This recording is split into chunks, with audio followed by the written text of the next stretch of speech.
It is Thursday, July the 23rd, 2020, 9 a.m., and I call our special call meeting to order. We need roll call. Here. Here. Here. Here. Here. Okay, I need a motion for the approval of the agenda. I make a motion we approve the agenda. Excellent. Yes. Yes. Yes? Yes. Yes. Okay, now I need a motion to go into closed session. Madam Chair, I move we go into closed meeting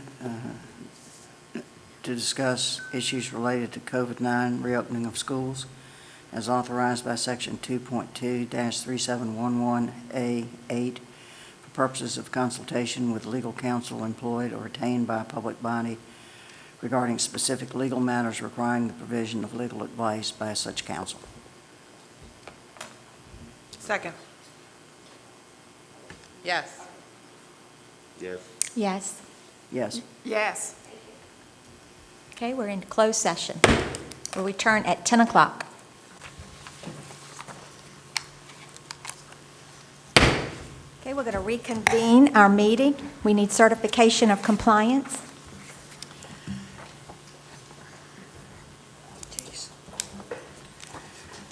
Madam Chair, I move that the closed meeting was conducted in conformity with the provisions of the Virginia Freedom of Information Act as required by Section 2.2-3712D of the Code of Virginia, and certify that only public business matters lawfully exempted from open meeting requirements were discussed, and only such public business matters as were identified in the motion by which the closed meeting was convened were heard, discussed, or considered. Good. Yes. Yes. Yes. Yes. Yes. Okay, I want to welcome everyone to today's special called meeting. The purpose of our meeting today is to hear from established committees and hear the recommendation of options for opening schools in the fall. I'm going to ask Ms. Perkins to please lead us in the Pledge of Allegiance and the moment of silence. I pledge allegiance to the flag Of the United States of America and to the republic for which it stands, one nation, under God, indivisible, with liberty and justice for all.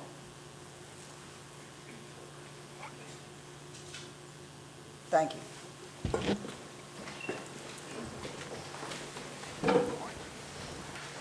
Okay, Dr. Thornton, we're going to turn the meeting over to you.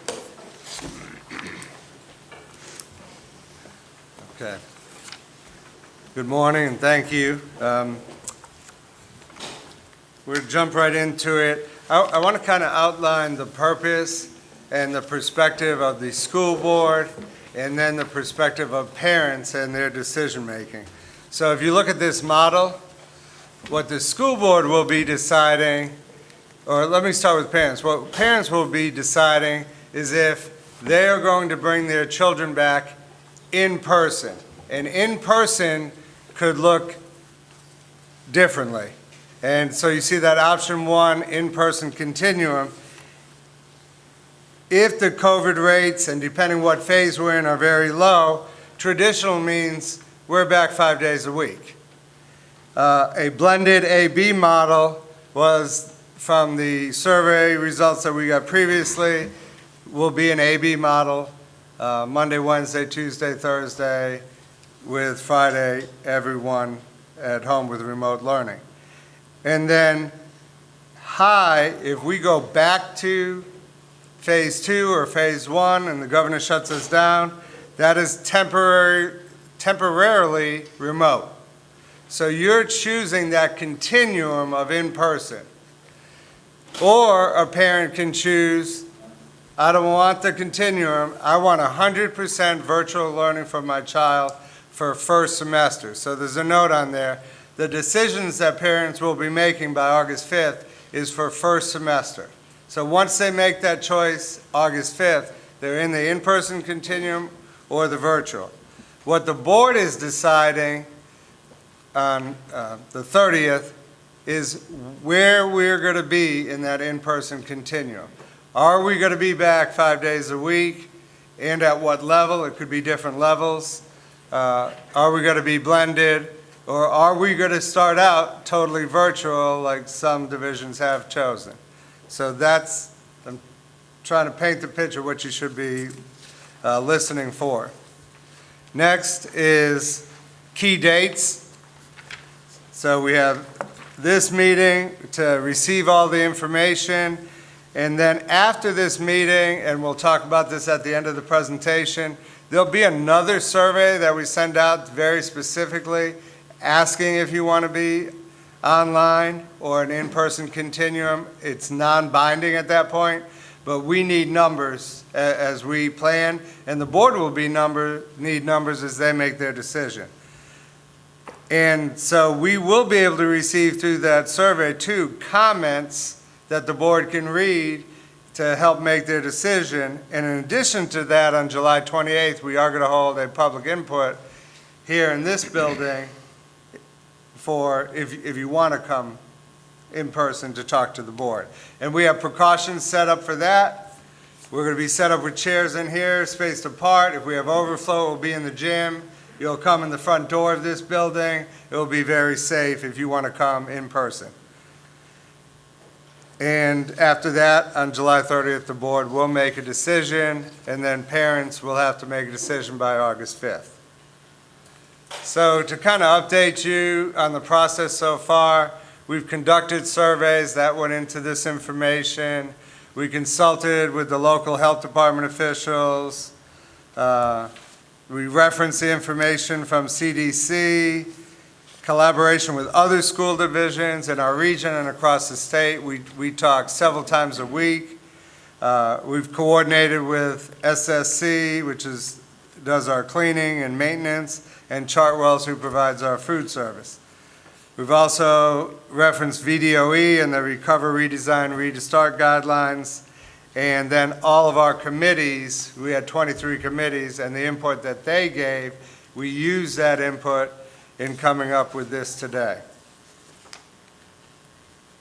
And so we had 88 Isle of Wight employees, including administrators, teachers, support staff, counselors, as well as some committees did have community members and business partners, depending on the committee. So a lot of individuals helped through this process. So we're going to start with health mitigation, and at the end of health mitigation, we'll open it to questions, and then we'll go to instructional technology, open it to questions, then the actual choices for parents and what that looks like. We'll open that to questions, so we'll kind of segment it through that way. So health mitigations. For screenings, we are going to monitor at home or request monitoring at home with a symptom checklist. This is something that we will develop and provide for families, and it may end up being a refrigerator magnet or something like that, that parents will go through that checklist daily with their children before sending them to school. And hopefully do a temperature check at home prior to boarding a bus or being brought to school. And then during the day, staff will refer students to the clinic who display any COVID-19-like symptoms. And they'll have a list, and we'll do training for that before we start the school year. The school nurse will notify the nursing supervisor, and then we will follow our health protocols. We do have and have purchased some infrared thermometers, and these will be used if we believe additional screening becomes necessary at any point before they come into the school. So these are some of the symptoms for COVID: fever and chills, cough, shortness of breath or difficulty breathing, fatigue, muscle or body aches, headache, new loss of taste or smell, sore throat, congestion or runny nose, nausea or vomiting, or diarrhea. And this list is not including all possible symptoms. As we get updated, any information from CDC, we will send out that information to parents.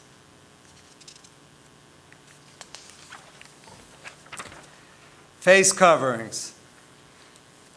We are requiring face coverings if you cannot physically distance at least 6 feet. And this is also, we are requiring face coverings if you're in any of our common areas. So if you're on buses, if you're walking through the hallways, those common areas, whether you're 6 feet or not, you will be required to wear a face mask because you're traveling through the building. For classrooms, you do not have to wear a face mask as long as you are distant 6 feet. If you have to get closer than 6 feet, you will be required to wear a face mask. So if a teacher has to come help a child with reading or something and they get within 3 feet of them, then the child and the teacher will have to wear a face mask. Hand sanitizer stations are throughout the buildings. And I will say on the 28th, we're going to give the board a tour of this building prior to your public input session, so you actually see the mitigation strategies that we put in place. But each building has like 10 new hand sanitizers. They're in hallways. They're going to be in cafeterias. Even though we're not using cafeterias at the beginning, after this is over and we're back 5 days a week, we want to be clean and safe. So they'll be in place in all of those places as well. All classrooms will be provided hand sanitizer bottles. We are ordering bulk amounts of hand sanitizer so they have their bottle. As students use that and the teacher is getting empty, they can request another. They will also receive a canister of disinfectant wipes, and we'll talk more about the use of them and when we get to the section about feeding and if we're eating in classrooms, we'll talk more about that. All classrooms will receive a Virex disinfectant spray bottle. It's similar to your regular disinfectants, but it kills the germs. And we have provided all of the chemicals and stuff we're using on that back counter over there. So when we take a break, the board will be able to look at those. And also bottle filling stations in all schools. So any of the traditional water fountains, they will be closed and cut off, but we are installing, where we don't have them in many buildings, bottle filling stations, so students will be able to fill their own individual bottles. Can I ask a question in regard to that, or are we waiting until the end? Either way you want to do it. You could ask questions along the way or wait. Go ahead. So with the bottle filling stations, are there going to be disposal cups there or something for the kids that don't have bottles to still get a drink of water? There will be. There'll be disposable cups. Yep. Okay, that's all. Not everyone has a bottle. The cleaning. So this was in coordination with SSC, and there will be cleaning of high-touch areas 3 times daily minimum. So those are your switches, your railings, your doors, etc. Any high-touch areas in the schools. In the classrooms, those high-touch areas include the desks, tables, counters. We will have lunch in the classrooms. SSC will wipe down tables after lunch in elementary classrooms. So traditionally in elementary, after you've had lunch, you're probably going to recess. SSC will come in and wipe down those classrooms. At the secondary level, we're still working out all of the details. At the secondary level, students will probably travel to the cafeteria, socially distanced, and pick up a packaged lunch though, and eat it in their classroom. They'll be given wipes to clean their own area off and maintain their own desk. And hand sanitizer stations checked frequently throughout the day. We made that a top priority. If we're going to have hand sanitizers throughout the building, they need to be filled. And so we have ordered an abundance of hand sanitizer packets to make sure those are filled and throughout the day. Restrooms are going to be checked hourly and cleaned 3 times daily at a minimum. You'll see in the guidelines that I passed out that meet the regulations that SSC gave us says 2 times. In our meeting with them, they have committed to 3 times daily at a minimum. And custodians and APs will sign off with time after inspecting. So when we say they're checked hourly, they'll be outside of the bathroom, the date, the time, and initials of the custodian who checked that bathroom at that time. When an assistant principal goes by and checks the bathroom, they'll date, time, and initial. So we can say we're doing these things, but we're going to ensure that we're doing these things by doing that and have that checklist outside of the bathroom. Classroom disinfectant foggers. If we do have a case that is reported to us, a positive case, we do have a disinfectant fogger that you bring in the room and you set the fogger off and kills all the germs in that room. We also have electrostatic sprayers used as necessary. Does the same thing. We have one of those there, and you can, Kenny, is he going to show us how to use that at some point? You can. During a break or something? Okay. And that's probably for a bigger area that a bomb may not work. And so we have those already here and available. And SSC is increasing their staffing during school hours. Traditionally, you have a minimum staff during the day checking bathrooms and things, and your biggest crew is at night. We're kind of reversing that. We're adding more daytime custodians so that we can wipe the high-touch areas, we can clean the classrooms during the day, we can keep going back in and cleaning those restrooms.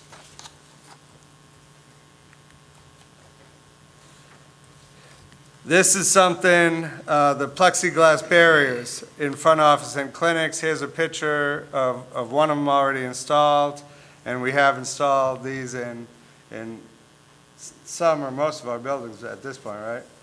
2 of the schools are fully equipped. 2 of them are fully, okay. So they'll be up, and then possible plexiglass barriers for desks.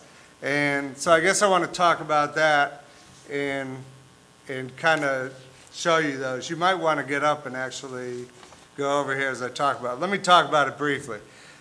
So we've got all kinds of samples, and we've been researching this as a possible mitigation if we come back with all students 5 days a week. And a lot of our elementary schools have tables because we do cooperative learning, and that's the practice. So we don't have individual desks. These tables are actually all from Hardy. So you see all different sizes of tables. And what we tried to do is see if we could get some individual desk samples and then these things that divide the table in 4. And as you can see, you're still sitting side by side. The barrier does stick out a little bit. Even if we put these in place, and we've talked to our local representative from VDH, we would still require a mask if those children are sitting side by side, even with that barrier. The barrier is an additional protection, and our nurse is here as well and can answer some of the questions for that. Do you want to get up and see what those look like at this point? Okay. Dr. Thorne, I have a question Okay. before. Okay. I would like to go back a little bit. The thermometers that you were talking about, are they going to be installed outside the entry doors so that people who come into the buildings have their temperature checked before they enter the building? Those are handheld, They're not attached, no. so they wouldn't be checked until they got inside the building, is that correct? Well, if we got to the point where we wanted to do checks, we have bought quite a few. So say we wanted to go to Carsville. Carsville has pretty much 3 distinct entrances we could use. We would have multiple people outside, spaced apart, checking those temperatures and letting students enter the building. So we have a plan if we want to go to that level with the thermometers. Thank you. Do we have a plan for the buses with thermometers? Because that would be a better spot to stop There- if someone. They're not saying that is a good option because what do you do when you take the temperature and they have a temperature and they're a small child and you're leaving them on the side of the road? And you're also blocking traffic for a long period of time. So they're not recommending in the guidelines from VDOE that we do that. Okay, well, I mean, most parents are with their kids at the bus Right. stop in the morning, but So. just leave their kids on the side of the road. All right, we're also requiring individual instructional supplies such as pencil, crayons, and scissors, and those will be in a case. We're doing that at summer school right now. Signage will be located throughout the schools and on the property. We already have some signs on the property. So all of the CDC signage will be posted, and we'll do that on our tour on the 28th. Be posted in bathrooms, in classrooms, reminders about washing your hands, how to wash your hands. All the signs from the CDC will be posted throughout our buildings. We're going to have limited access to the common areas, so we want to keep our kids in the classroom. And that's much easier, as you hear later as we present our options at the elementary level. It's a little tougher at the middle school and very tough at the high school.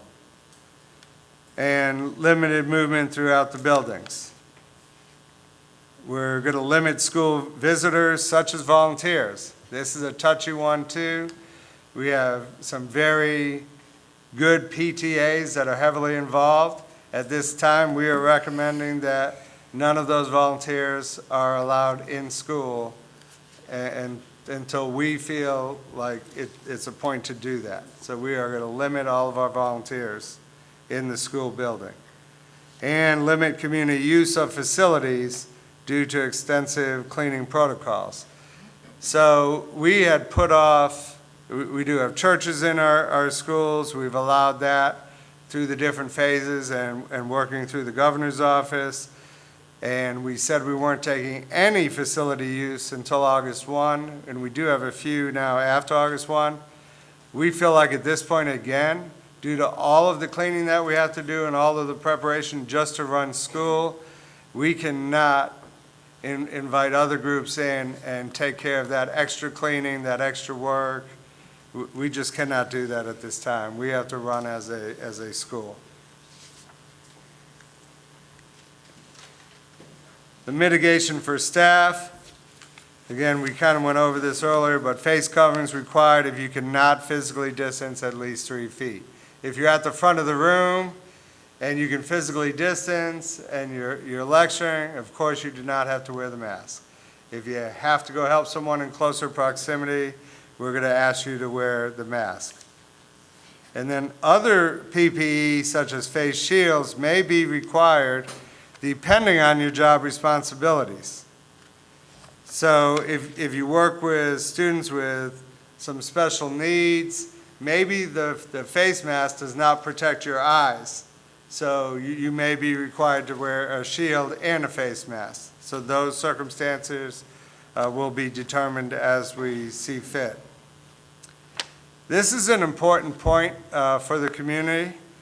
It said it is not known if face shields provide any benefit as source control to protect others from the spray or respiratory particles.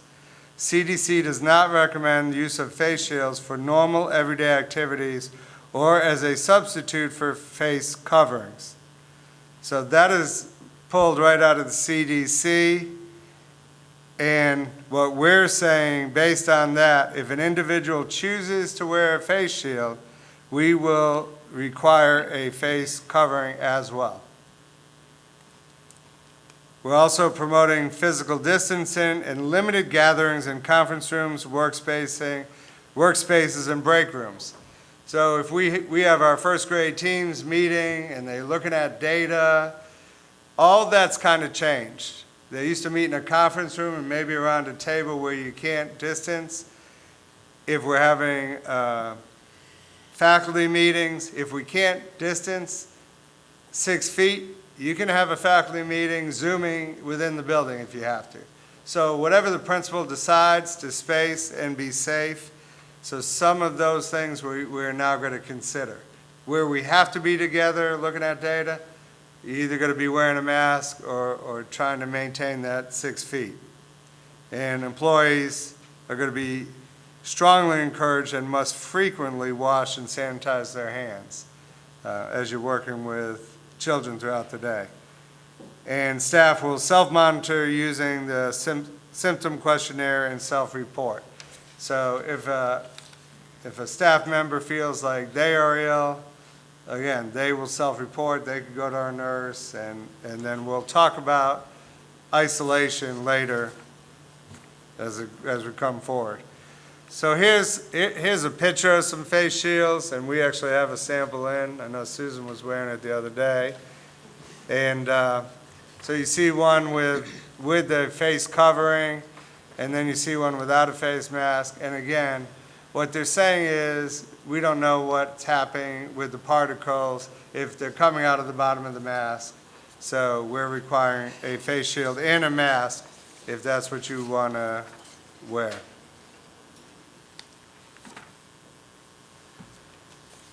The health protocols. So CDC suspected and confirmed infection protocol.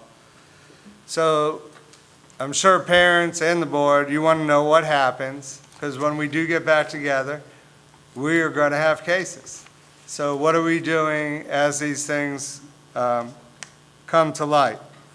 So if it's a suspected or confirmed case, during the duration of isolation is 10 days after symptom onset and resolution of fever for at least 24 hours without the use of fever-reducing medications and with improvement of the other symptoms. This changes with the CDC, and as we have changes, we'll send out new information. At one point when we did this presentation, we cut and pasted right from CDC, and it said 10 days and 3 days without a fever. So this has been modified, and so this is what we're going to follow, though. So whether you are a student or an employee, if you show symptoms and you're a student in a classroom showing symptoms, you go to the nurse says yes, you're showing symptoms, and we will send you home and isolate you for the 10 days and the conditions here. If it's a confirmed case, and this is in the slides too, not only will we send you home, we will then have to start contact tracing to see anyone you have been in contact with within 6 feet for over 15 minutes. So these are the health protocols for the cases. So staff and student isolation, that's kind of what I just said. I got ahead of myself. If it's just suspected, the individual will be sent home and isolated for those 10 days. If it is a confirmed case, the individual will be isolated. Contact tracing will be used to identify. Right now, I think we have 2 nurses that are certified in contact tracing. We're going to have teams at every building certified in contact tracing. Because if we have this happen, we're going to close down that classroom for 24 hours, and within that 24-hour period, we want to be able to contact trace and be able to open that classroom again to the students who were not exposed. And I guess at this point, we can open it to questions, and I do want to introduce Dr. Todd Wagner, the Director of Virginia Department of Health from the Western Tidewater Health District, and he will be able to answer some of your questions as well. Thank you for coming.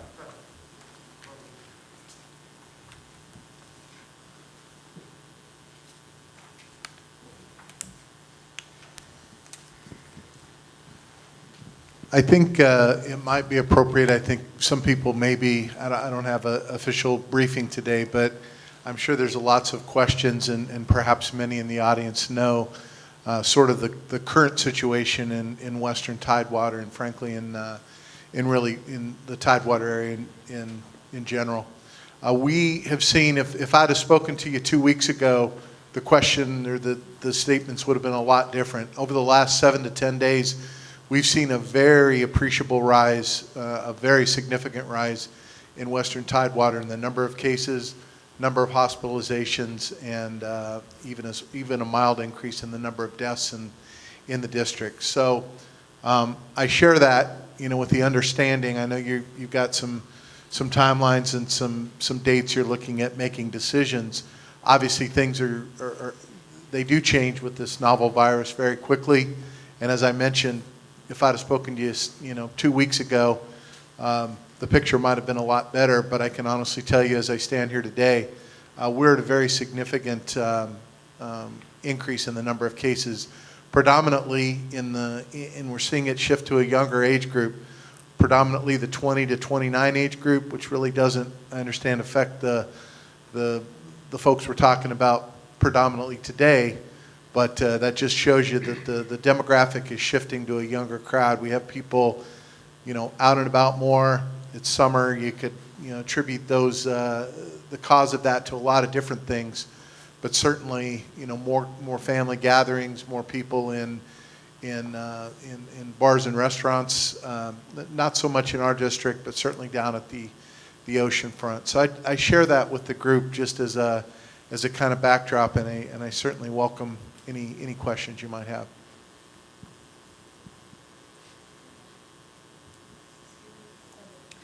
No. Oh, yes, ma'am. So if someone is positive, the other kids, the other children that are in the class, if they have not been within 6 feet of them, they're still okay to come back, but not everybody in the whole class would have to be isolated? Correct. What was mentioned up there in the slide is correct. When we look at a case contact tracing, whether we do it in a school or other setting, we are looking for those folks that have been in close contact with that, confirmed case within 6 feet for longer than 15 minutes. Obviously, if you're in passing, the virus just doesn't appear to operate that way. It's that sustained contact, your likelihood, and who we investigate and who we consider a close contact would be those individuals, within 6 feet for greater than 15 minutes. So in other words, in a classroom setting, it might be, perhaps hopefully they're greater than 6 feet, but if they've been in close proximity to somebody, for longer period of time in closer than 6 feet. So yes. Yes, ma'am. Is there a notification system set up yet? So if like a child in your kid's classroom does get sick or have symptoms, will the whole school be notified parent-wise or only that classroom? I might have to defer to the logistics of that exactly, how that might work. Right. Well, and from our attorney, he said that we would have to decide that with the local Virginia Health Department. Yeah. So, I mean, there's certainly, when we do a case contact investigation, we're going to ask the individual we're investigating, do you have a problem with us? Can you give us the information? And it's a little different in the setting of a school because we kind of know who those folks are. We're going to ask, can we get a hold of those contacts? Can you provide us that contact information? Obviously, if it's in a school setting, we have that information available. We don't. I can share an example of a business. If we have a case in a business, we contact that business owner, and that business owner is aware, and they can make the choice within that business to decide whether they contact all of the employees but we're going to contact just those close contacts. So there will be like a weekly or bi-weekly update on the amount of cases that have been confirmed in the school or who they're going to? I mean, we certainly.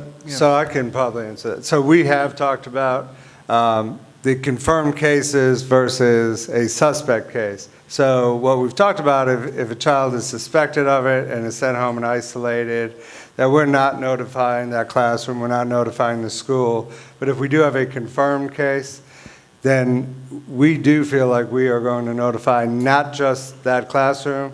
We're going to say we had a confirmed case at Westside Elementary School or at Carrollton. And send it out like that. Yeah, I would recommend that that be done. It sounds like you're working in that Yes. direction, because I think in just, you know, the light of transparency and everybody knowing, obviously, we're not going to disclose names or anything like that, but we're going to let the parents, the individuals involved, know that there is a case at school to, you know, to allow you to. And if you were a close contact to that, likely as the parents of that child, you would also know. But we're investigating it. Your child has been considered a close contact also. So. And the only time that we would not release a name, but as we're working through contact tracing, we may have to use a name, but that is allowed and does not violate the FERPA or the HIPAA. So each case will be individual, but we are going to try to do as much as we can. We are going to, because we don't want to hide anything. The person hasn't done anything wrong by contracting the case. So we do want to get that information out. There was a question back there. Will there be increased staff on the school buses to ensure that the kids are wearing their masks and social distance? So I can answer that. We haven't got to the transportation section, but I have a video, and we'll tell you right now, to bring the kids to school and sit them one in each seat, you're going to have to wear a mask, and you are not 6 feet apart. And so adding staff to that's really not going to help. And when you see the video, pretty much if you're in a seat, and you're positive, you're going to infect 9 other people on a school bus. If you haven't been on a school bus lately, the seats are pretty tight. And so transportation is a major part of our presentation later. And when you decide whether you're bringing your child in person or not, you have another big decision. Are you going to put them on the bus? Because I'm going to tell you, you're at higher risk riding that bus. I would agree. I have a question. What if the teacher tests positive? What is the protocol for that? From our perspective, from public health, it's the same. Again, it's a known case. Yeah, but that teacher might be teaching 25 of our students. Mhm. What is the educational perspective on that? If the teacher tests positive, what happens to my child who might have been in that class? Do they get quarantined? Does the whole class get quarantined? Does another teacher come in? I got that. So the same process of contact tracing. If that teacher has not gotten within 6 feet of anyone, then no, those children would not be isolated. If the teacher has moved within the 6 feet, even though they're wearing masks, they will be isolated. Yeah, I think, you know, from the get-go, our hope is to minimize that, stay out of that 6-foot zone as much as possible. I do know, though, there could be cases where a closer interaction would occur. Okay, we're going to, I've got one question before we go on, but we need to continue with all the reports that we have. My question is, before we go to the next one, is we talked about the symptoms. Now, when I read your symptoms like cough and a nausea or runny nose, that could be a cold. That could be a runny nose in November. That's pretty common. So what, you're going to say they have to be out for 10 days because of that? Yeah, I mean, right now, unfortunately, because of COVID being in and amongst us, you're exactly right. There are lots of other things that cause fevers. There are lots of other things that cause those symptoms that were listed there. But unfortunately, right now, the COVID precautions prevail. And Well, I think of daycares and how they've been handling this, and they haven't been having extreme issues that I'm hearing maybe you referring to. So, we've got to look at specific numbers and the data, not just generalizations of how it is as a whole. We've got to look at the data in what's happening right now in daycares that haven't shut down. Yeah. And how are they handling this, and what's their success? And the actual numbers of children, and so it's all got to be put in perspective. Right. No. So I guess I have a follow-up to Ms. Carr's question, if I could. So if they have the symptoms, they've gone to the nurse, and the nurse says, yes, you have multiple symptoms, we need to isolate. What are the options for a parent to get a test? Is there an option for a parent to go get tested and get their child back in school? Yeah, right. So two questions there. Absolutely, you can get tested. We're doing a lot of community testing through the public health departments right now. There's also testing available through some of the urgent cares and also, not the preferred course, but emergency rooms too. Not too many primary care physician groups are doing it right now. There are a few of them. There are also some, not necessarily real close in our neck of the woods here, but there are some CVS pharmacy, Rite Aid pharmacies, things like that, sort of more in the Virginia Beach, Norfolk area that are doing some testing. In terms of the testing for symptoms, and you can do that, absolutely. Keep in mind that testing is one point in time, one moment in time. You could get a negative test, you could have the sniffles say, get tested negative.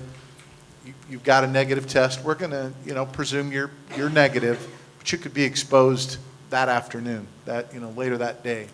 So that's the challenge of the PCR testing. It's not a perfect situation, and you've hit a very poignant topic there. Certainly, the signs and symptoms are difficult to sort out between this virus and other viruses. I can tell you the CDC doesn't list those viruses. The studies would show those types of symptoms are what we see in COVID patients. We see them in other diseases too, no question about it. But when you're trying to ascertain whether you believe, whether you think, there's not an X-ray we can do. There's not a machine. There's not a machine we can scan over somebody to know that they have it. And again, with the virulence or the transmissibility of this disease, we have to assume that if they have those type symptoms, it's likely a COVID patient. But you're absolutely right. There can be cases where it's not. Okay. Madam Chair, may I ask Okay, one? go ahead. Do you have any numbers for that age group that would be in school? Like, what are the probability of them passing it on to each other? What are the probability of them actually catching it? Because I know I've heard that I saw a study recently that under 10 was not transmitting the same way 10 and over were. There's a lot of mixed information out Right. there, and I know it's, it's constantly changing and growing, and so I'm just, right now, what's the most up-to-date information that you have in that regard? The studies I've read and seen, and they do change, and we add different information every day. But we actually think the younger group is a fairly transmissible age group. There does seem, they don't get as ill, they don't get the hospitalization, and God forbid the deaths don't typically occur in that very young age group. But the transmissibility certainly does, and they are transmittable. Is that new information? Because I have been reading and reading and reading, and I haven't read that. If you look, there's a recent Lancet article out that would support that. British medical journal, the Lancet. But A British medical journal? yeah, the Lancet. Yeah. So that's one that we got Correct, that but from. it's a Okay. large study. There's lots of information. Whenever we look at medical evidence, it's taken in the context of lots of studies, lots of different things. The CDC's kind of shifting their course on the younger age group. It was thought initially perhaps less transmittable, but a lot of information is coming forward that we think that age group, may actually be a more transmittable group. So if they're a more transmittable group and they don't really show as many symptoms, or would that put our teachers at a higher risk at that point? I mean, you have what you're describing is asymptomatic carriage, right? You've got folks that are carrying the disease, could transmit the disease, So the answer would be yes, in concept. If you are not taking many of the precautions that you're talking about here today. You know, it's all about time, distance, and shielding, right? Time exposed, distance away from the possible source, and any types of shielding you can use, whether that be a cloth, you know, things like cloth face masks, obviously. So it's a you know, it doesn't, it follows, you know, the disease is following the patterns and the advice we're giving as far as those things you can do to protect yourself and others are tried and true. Unfortunately, it's all we have right now. We don't have a vaccine. We're kind of dealing with you know, we're not dealing with this with a scalpel. We're kind of dealing with a sledgehammer, and that's, you know, things like the masks, the distancing that everybody has to participate in, because we don't have a vaccine that we can infer immunity upon the community yet. So. Okay, can we go on to the, Yeah, so does the board have any additional questions? I just have one more follow-up. And one, I want to thank you, Dr. Wagner, for coming and taking time out. But do you have any additional mitigations that you might suggest after seeing our PowerPoint and the presentation? I don't, and in fact, I'm very impressed with what I'm seeing and I'm reading. You know, the biggest thing, I think, the most challenging thing with kids is, and you have to understand, you know, masks are great. It's hand washing, and it sounds basic and it sounds simple, and we kind of gloss over it. Kids really gloss over it because they don't particularly like to do it. But I think any place we can incentivize, not just, you know, in the home, but in the school, while they're on breaks, hey, everybody grab your hand sanitizer and let's wash our hands. If they're on a 2-minute break in the classroom, let's do it. I think if you can kind of get that ingrained in their heads, and I think they're more ingrained than perhaps they were 2 or 3 months ago, but I would propose, because what you have to understand is, in addition to the respiratory inoculation from this, a lot of it is hand to mouth, hand to, you know, that's where it occurs. They touch a surface, they touch the mouth. And if you can keep those hands clean, it makes a huge difference. And it sounds basic and it sounds simple, but people weren't doing it as much before all this happened, and in some cases still aren't doing it enough. So I would just throw that in there. But I think your ideas of, the mitigation things you've put into place are very, very solid, and I just have to be carried out. Thank you. okay. Okay, next. The instructional technology. Yes. Is Mike, you going to handle this? Yes. Yes. So obviously, instructional technology creates the foundation for the teaching and learning that students and staff would engage in a blended or virtual learning model. So as you can see here, we do plan for students to receive devices. Just think of this as a one-to-one model. For our pre-K through 3rd grade students, they would receive iPads. 4th through 6th grade would receive Chromebooks, and 7th through 12 laptops, and those are more along the lines of our MacBook Airs. As far as tech support, we are also planning to create instructional tip sheets, and the whole purpose of these would be to alleviate basic tech issues for students, and this would also be true for teachers. But layered with that, we also have that robust support that we can get from Mr. Cooprider and his staff with the IT department through the help desk.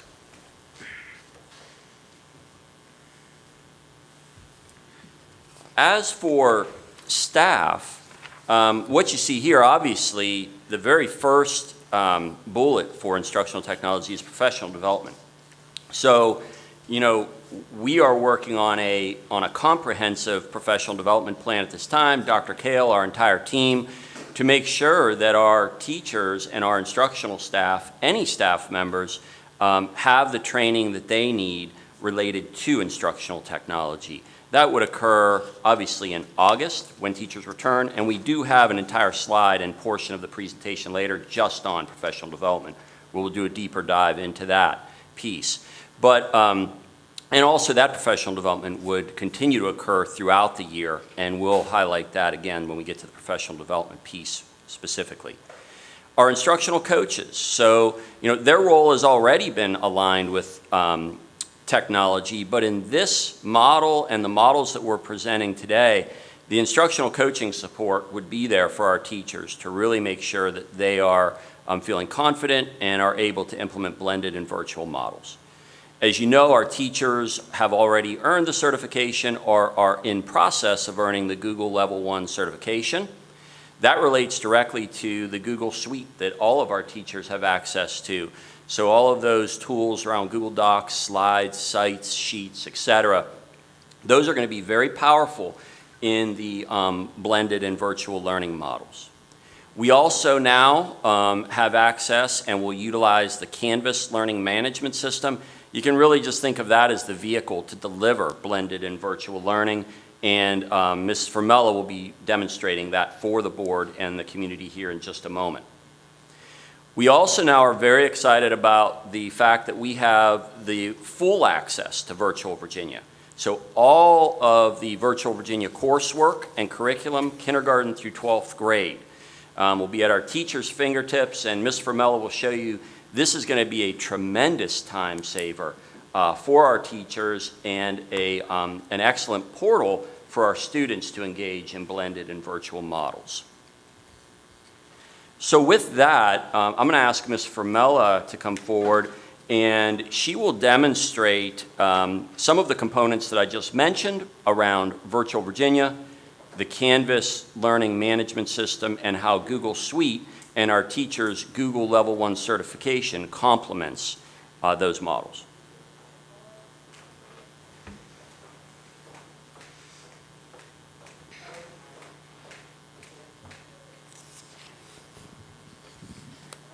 So I'm going to take one moment just to get this set up.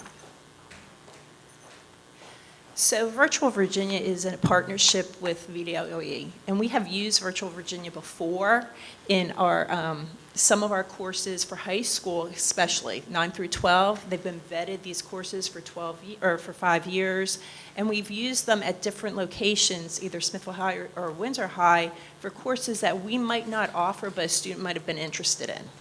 These courses are 100% SOL aligned. They're interactive. And they're going to be a great jumping point for our teachers to use in blended learning. Blended learning isn't just teaching and then frontal teaching and then having students get on the computer and do a little activity. Blended learning is a whole other realm where sometimes you let the learning happen, the whole group on the computer, and the teacher can spend more specified time with students in small groups to differentiate and give targeted instruction. So whether we're in any phase of that continuum, whether we're doing a traditional or AB day or even full remote, we're still going to be able to get content out to our students. This Virtual Virginia course, the different courses, there's over 100 of them, they set the curriculum so at least we now will have curriculum that every second grader will have. It doesn't take away from teachers. It still gives teachers autonomy to import more. If they have tried and true methods, import it in there. But this is just a landing base for them to give the best experience to our students. So when a teacher comes in, they will be at a dashboard. I have a lot on my dashboard because I've been doing training, trying to catch up on this. But they'll probably have anywhere from 1 to maybe 4 different modules that they will be seeing. When we get this up, we will be importing the content for the teachers, so they're not going to have to try and figure out the technical stuff behind it. It's going to be set and ready to go for them in September. So I'm going to just show you a demo. It doesn't have all the functionality that the teachers will see. It has most of it. So a big concern for us, I know as an instructional coordinator, was when we went out on March 13th, what are we going to be doing for our students and how are we going to keep them learning? These modules are set up so the students can keep learning. The courses for the K through 8 weren't built. So Virtual Virginia with VDOE are trying to build this up for us so we can have an experience for the students, an equitable experience for the students. For kindergarten through 5th grade, and I'm hoping you can see it with the table and everything, they're going to have little, I call them mascots for the different content. So math, whether you're in kindergarten or 5th grade, you're always going to be that little, I'm calling it a fox. It could be a cat. The page is not going to be this busy for the students. It's busy for the teachers, but we can even help them maintain it. So it's not going to be hard. The teachers, when they come in, or the students, I'll show you students first real quick. They're going to have these modules, and a lot of it is just clicking and going. So a lot of times when I'm in a restaurant, I'll see students with a cell phone, and they're going to town on it, and they can do it. They recognize where they can click. When I first saw this, I was a little concerned because some of the directions are wordy for kindergartners. How are you going to expect them to read this? So Virtual Virginia has it along with Canvas. Sorry, I need to put on glasses now. If students highlight, there's a button down here on the left, which you really can't see that well, but it will activate a reader for them, and students will just listen. She is secretly the superhero known as the Math Marvel, solving number problems in her city. Now, you can increase the speed, decrease the speed, but it will at least give all of our students access, whether they're great readers or not, if they're just learning. Teachers have the ability, this curriculum is built for them. And teachers are going to have this sidebar and navigational tools to do what they need to do. I have only been playing with it probably for 3 weeks, and it's pretty user-friendly. So teachers have the modules. They're set up according to SOLs, so teachers will be able to look at the scope and sequence and see what content's being introduced. The modules are set up consistently, so it's going to be an intro, it's going to be content, it's going to be application, and then it's going to be some kind of assessment, a formative assessment, something for the teachers to take that information and be able to target instruction later on. Let me get back out there. What I found really beneficial, and I put on my teacher's lens, because once a teacher, always a teacher, if a teacher wants to build an assignment, or if they want to have in the older grades discussion groups, or if they want to send an announcement, or if they have a quiz they want to build, whoops, let me get out of that one. All they do is hit assignments or whatever category they want. They add an assignment, and this window is populated through all those applications, whether it's a quiz, a discussion, an assignment. This rich text editor is the same in every window. What's powerful about this is they can import. Our teachers got Google certified, and it's a terrific skill because they've learned tools and technology, and they can bring those into this platform that's already been created for them, so they're not starting from scratch. They can build tables, they can embed videos, they can put a link in, they can go to other accesses that they might need, the images, they can embed images right away. I think the most powerful, though, because when I was at home during the pandemic, I had families in my community coming to me and saying, we don't have a printer, what can we do? Or, you know, the communication is all from different teachers, they're communicating, but it's coming over different platforms. Students and teachers just click one button right here, and they can do media. They can videotape themselves, showing, if you have a first grader, you can ask them to read, and you can see where they're having concerns, whether it's flow and fluency, whether it's words. They, instead of uploading a file, can do a video for us now. A teacher, on, let's say we're doing an A-B day, on the days that a student's not in person, a teacher could easily do a quick 5-minute or less video with a blackboard behind them and show a skill that a student can learn on top of what already is in the Virtual Virginia. So The platform, this Virtual Virginia classes, they have accessibility concerns. They check every accessibility to make sure that students can get to the content. Teachers have different areas they can do, but it's dictated by them. The content's there, but they can always upload more if they want to. They can publish, it's called publishing, whatever they want a student to see. So I'm going to take you real quick to student view. When you looked at the teacher screen, they had a lot on the left-hand column. Students are only going to have 3 clicks. So a teacher has control of that also on how much they want a student to see, if they only want to publish 1 lesson at a time so the student's not overwhelmed. There's support through Virtual Virginia. Our tech team supports.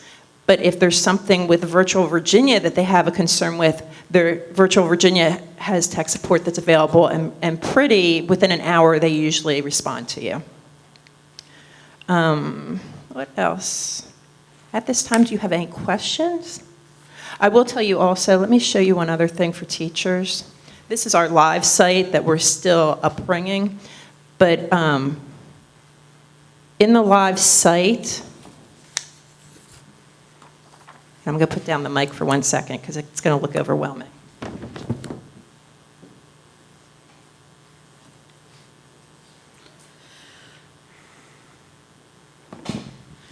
So in the live site for the teacher, they have over in the right-hand corner, besides the PD that we're going to be providing for them, on the right-hand corner, they have this little arrow that brings up little help desks for that specific page.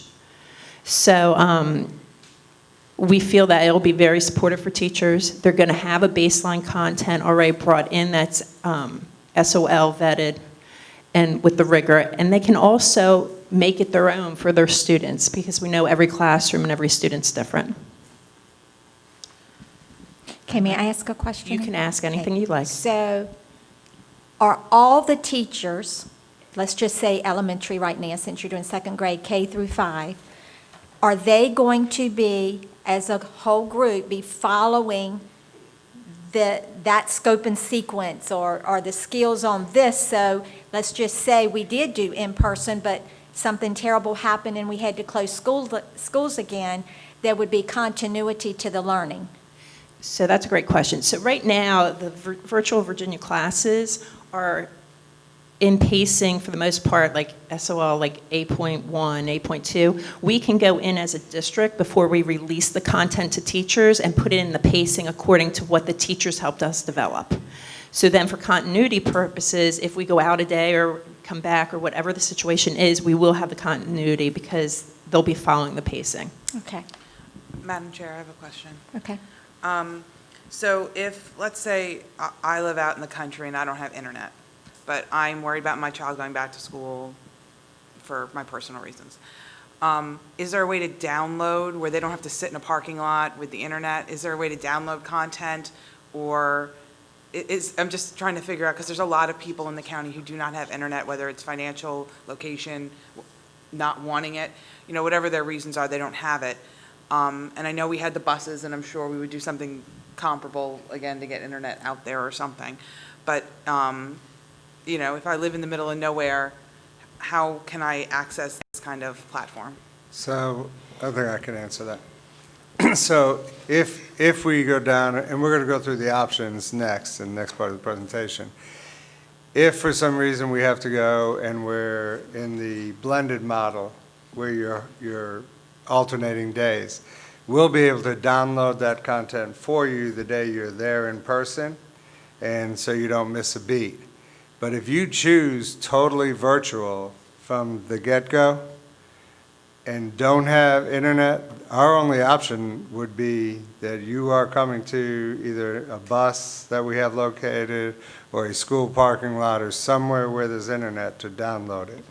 And now what we've heard commonly is if you're choosing totally virtual, you would have that capability in your home. But I do hear what you're saying. For other reasons, for health reasons, you may choose that. But that is the only option. And is that the same if we had to, let's say we went back to phase 1 for some reason? would that be the same situation in that regard as well? They'd have to go to a parking lot, but is it downloadable is my question? Like, do they have to sit and do the work in the parking lot? No, it is all downloadable. Okay, so we would give out devices in some, I saw that coming up. Right. Right. But, and then they would have that device and be able to download the material at their convenience and then take it home and do it. Yes. Okay. And Virtual Virginia, just to piggyback on that, they have worked hard to get it, and they're still working on it. And a lot of it's getting released August 1st, some of it's August 30th, but they're working hard to make sure downloadable. They had just the text, but they're now making sure that the videos and everything gets downloaded. Okay, thank you. Okay, I have a question. So would there be an opportunity to train some parents? Because, let's just say I have a kindergartner and a third grader. And so I am going to be very much involved in my two children's education. And I wouldn't feel comfortable right now, so is there going to be an opportunity for a parent to get some kind of good guidance and where they feel confident? They're choosing 100% virtual, so they need to feel confident of what they're going to be doing to support their children. Right, and we're going to talk to that too, because you're right. If you choose 100% virtual, you are heavily involved in your child's education. And we will set up different trainings that pertain to the different levels, because it's different for different levels. But we will have those opportunities set up like this, where parents could come in and we go through some training, and also film it for those who don't want to come in. That's a good idea. So, But the big thing is parents need to understand it's not going to be like it was last spring. no, Is that correct? it is not. And that's what we're doing next, is showing what virtual looks like and Right. what blended looks like. Okay. And so that they can hopefully make a very good decision moving forward.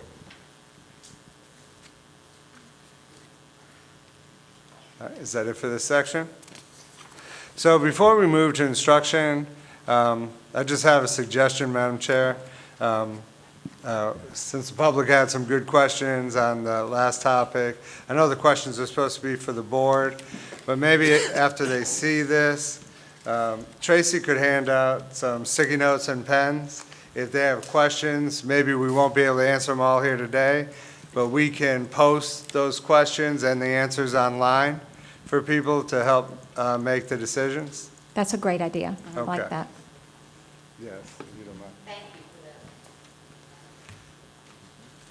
for that. Okay, so next we're moving into the instructional models. So these are the actual options and what they look like. And is this Susan?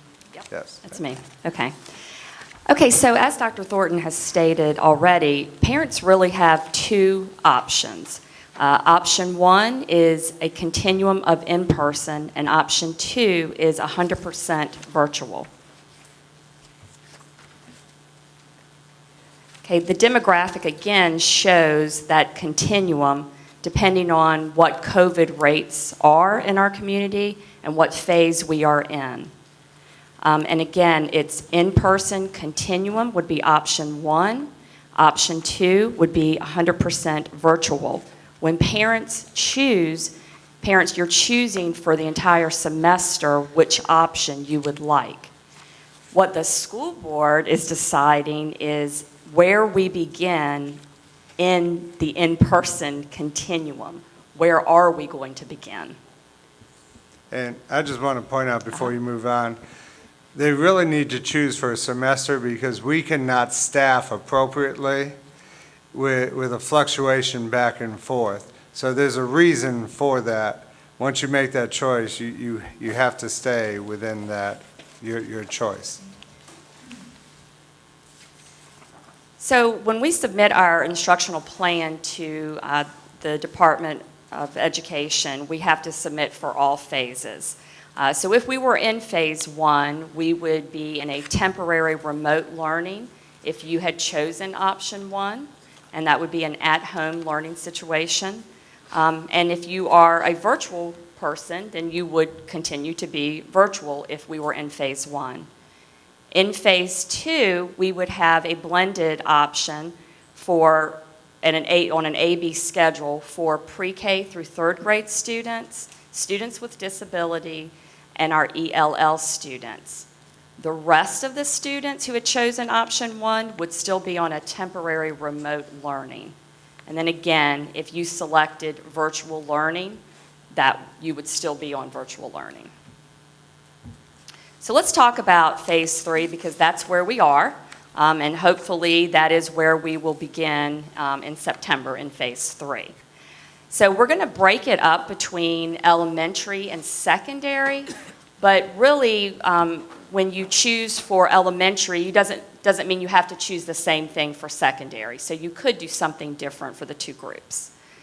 So let's look at elementary. There are 3 options. There's traditional, that we know well. You come to school every day. There's a blended option where you would attend 2 days per week on an A-B schedule. So it would be Monday, Wednesday, Tuesday, Thursday. Friday is remote day, and we're going to show more about that. And then a temporary remote, which is learning at home for a period of time. Or there is, for parents to choose, that 100% virtual option. So let's dive in a little bit to this A-B schedule. So basically the groups would be divided into, the students would be divided into 2 groups. You would have an A group and you would have a B group. And as you look on the graphic, A group would come to school and then they would have on Monday, and then they would have remote learning on Tuesday.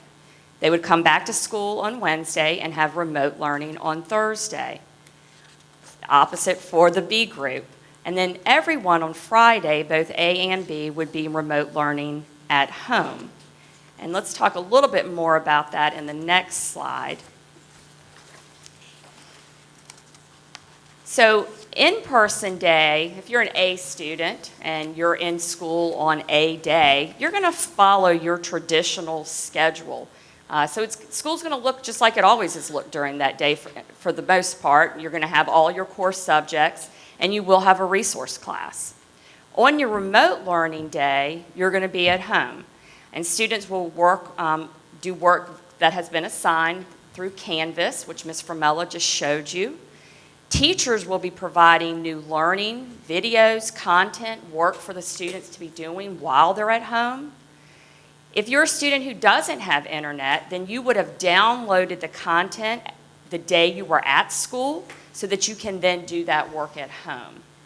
And then also, work could be done on paper. It doesn't mean that we're getting rid of all paper and everything is only on the computer.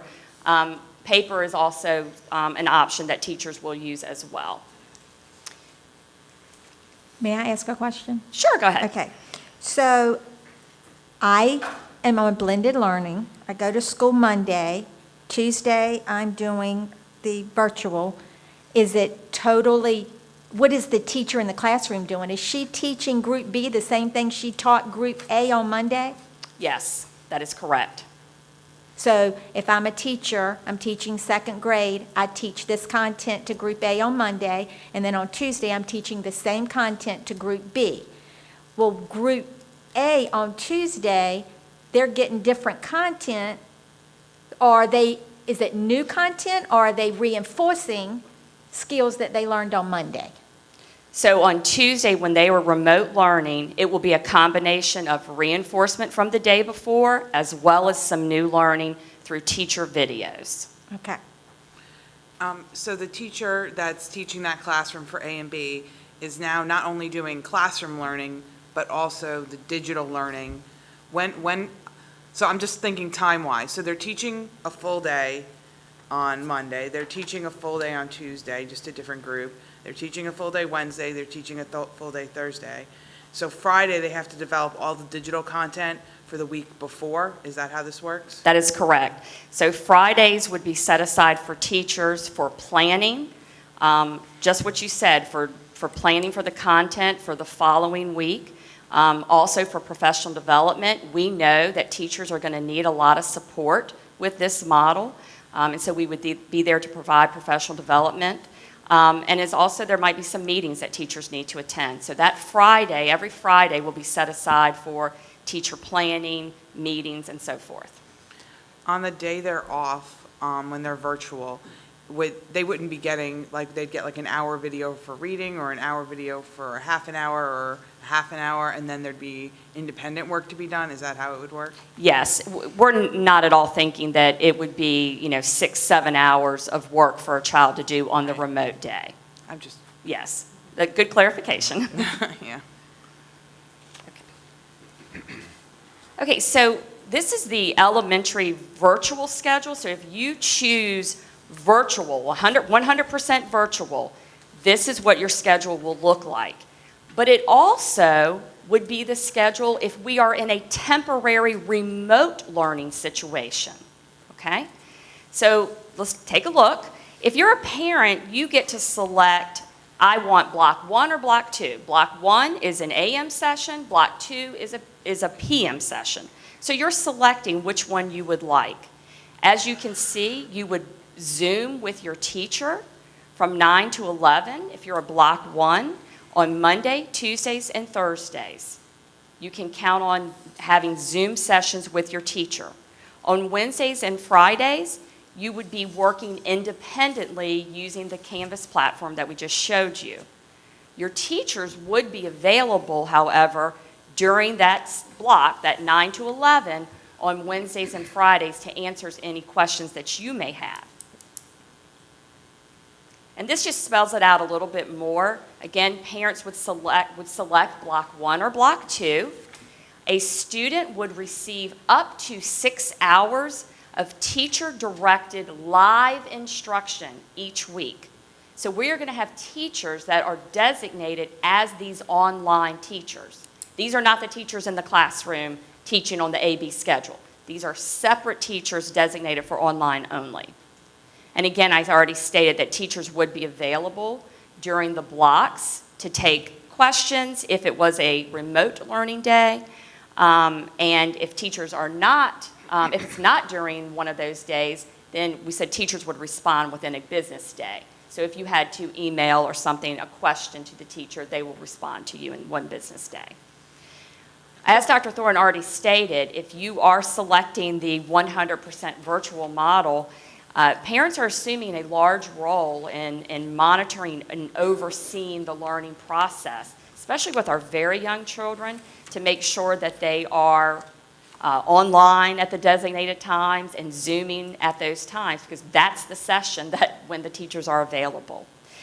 We will also be offering some select resource classes on Wednesdays and Fridays.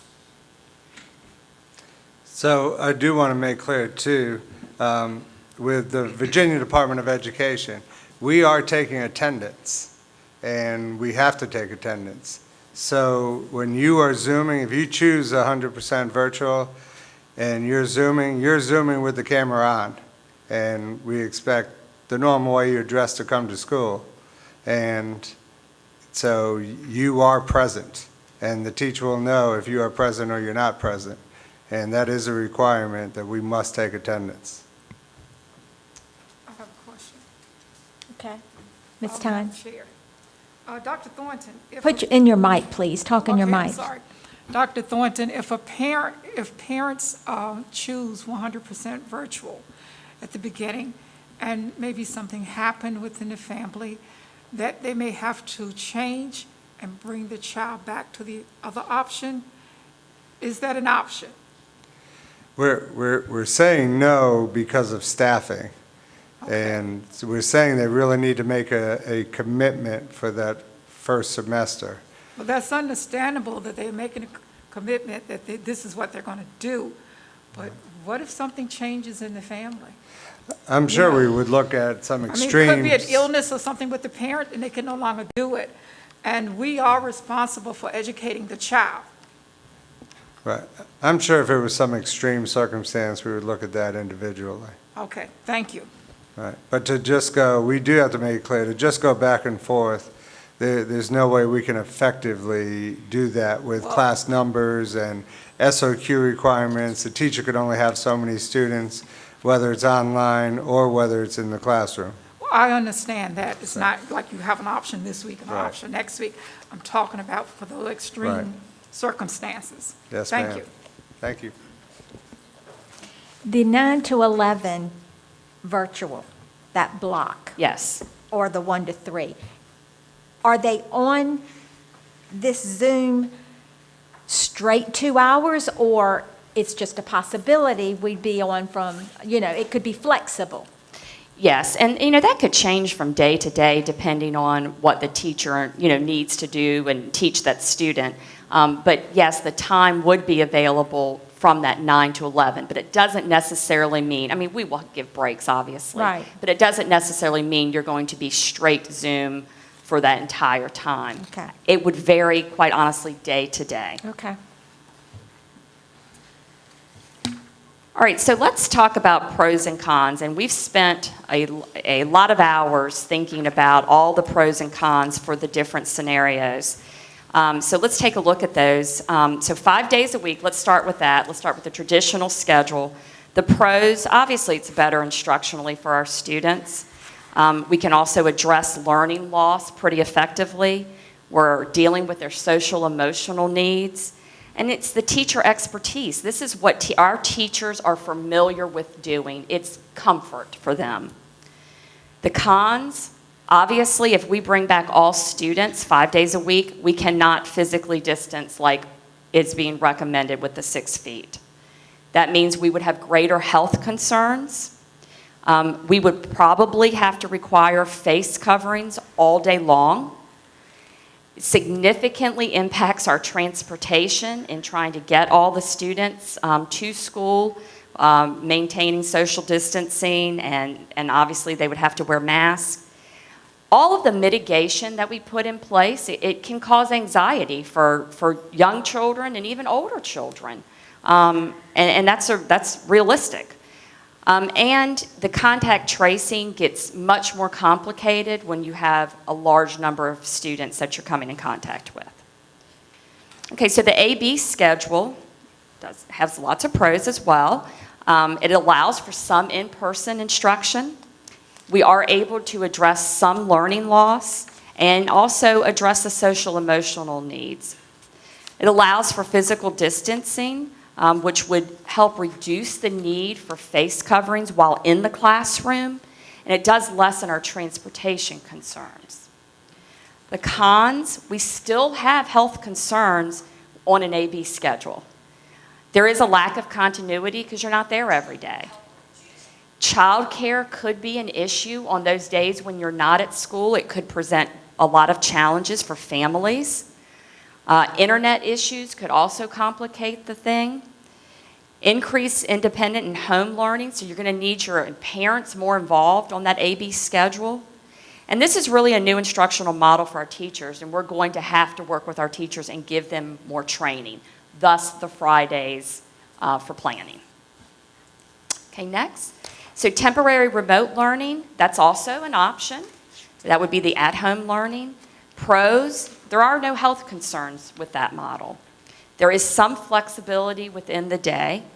There's not transportation concerns, and meals can be provided to qualified students. The cons, this is a new instructional model for our teachers, so it would require extensive training to do it the way it would need to be done. It's difficulty in addressing the learning loss that our children have experienced from being out. We need increased parental involvement in this model, and it's decreased socialization with peers and teachers, which is hard on all students and teachers, quite honestly. So 100% virtual learning, again, there's no health concerns. For parents who select this from the get-go, it is a consistent schedule for that first semester. You know when you're going to be Zooming. It does allow our parents some flexibility throughout the day. And again, meals will be provided to qualified students. The cons, again, it's a new instructional model for our teachers. So our teachers who may opt and apply to do the online teaching, it's still going to require significant training because it's a new model for them. It's difficult in addressing learning loss, difficulty in staffing, because the way the model looks, we are designating teachers to be the online teachers, so it's difficult in staffing and meeting certifications. Extensive parental involvement is needed, and again, decreased socialization with peers and teachers.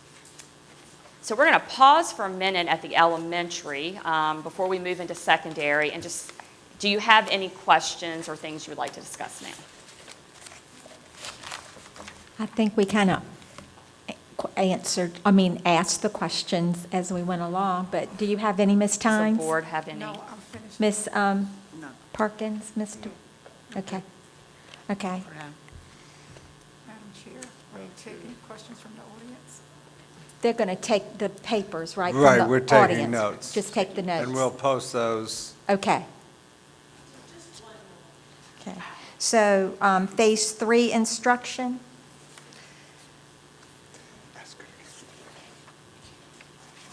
Okay, so we're going to move to talk about the secondary options, and this would be for grades 6 through 12. And again, this is going to look very familiar because it's really the three options of traditional, all students attend 5 days a week, a blended, where students are attending on an A-B model, and then temporary remote, where students are temporarily learning at home. Or parents can choose the 100% virtual learning option. Again, we've already seen the A-B schedule, so I'm not going to go back through that again. It would work very much the same on middle and high school. You would just alternate days.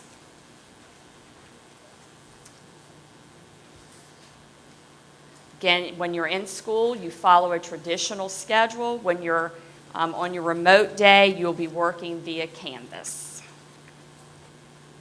Okay, let's go to the virtual schedule for secondary. This you have not seen, so this is going to look a little different. So it's broken in blocks, and there are times, and there are 45-minute blocks for the 4 blocks a day.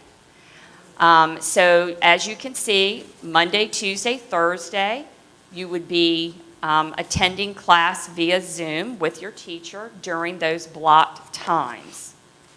Okay, so first block, second block, third block, fourth block, all the way to 2:45. On Wednesdays and Fridays, you would be learning independently using Canvas at home. But again, your teachers will be available if you have questions. So, go to the next slide. So for secondary students, you would receive up to 9 hours of teacher-directed live instruction per week. Again, teachers would be available to answer questions. Parents do have to assume that larger role in monitoring student learning to make sure students are on Zoom, because as Dr. Thornton said, each block we will take attendance to say that students are there, so you will have to have your camera on, you will have to be participating in Zoom, we will take attendance. So for the virtual option, if we may have teachers, they might be our own Wight County school teachers. It could be virtual Virginia teachers.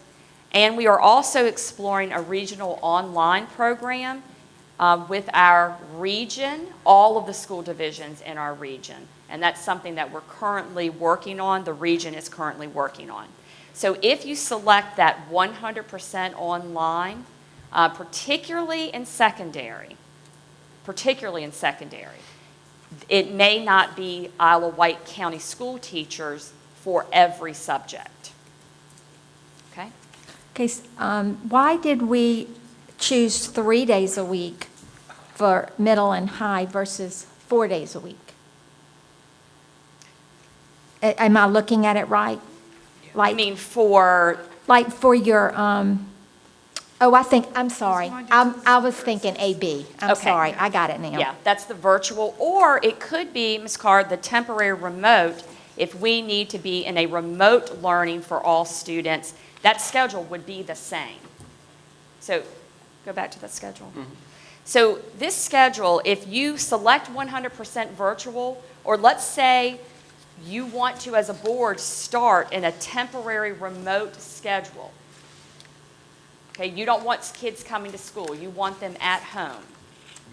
The schedule is going to look the same. So Okay. you're going to be getting the same type of instruction, whether you're 100% online all the time, the whole semester, or we have to go back to a temporary remote schedule. Okay, I was confusing the AB That's with okay. this. Yep, it's a lot. Yeah, it is. All right, so that brings us to the pros and the cons. I'm not going to read them again because they're basically the same, except, if you'll go to the next page.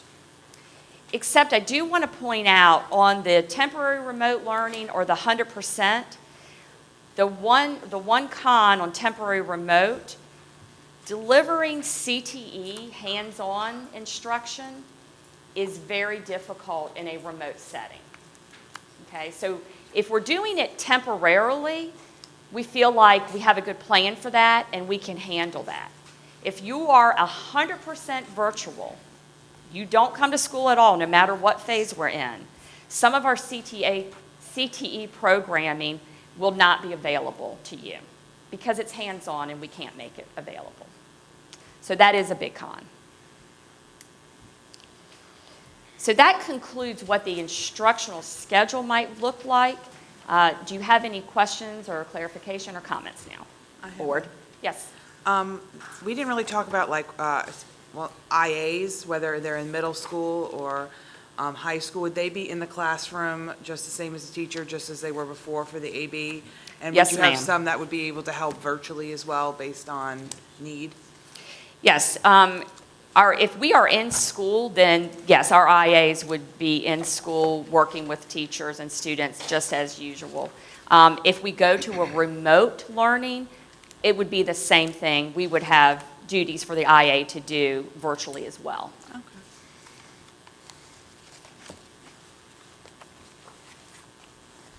Okay. So, Ms. Carr, Yes, we sir. have some easy questions we can answer quickly. Let's do it. Let's do it. Yes, so there is a question about special needs. That's next in the Next. presentation.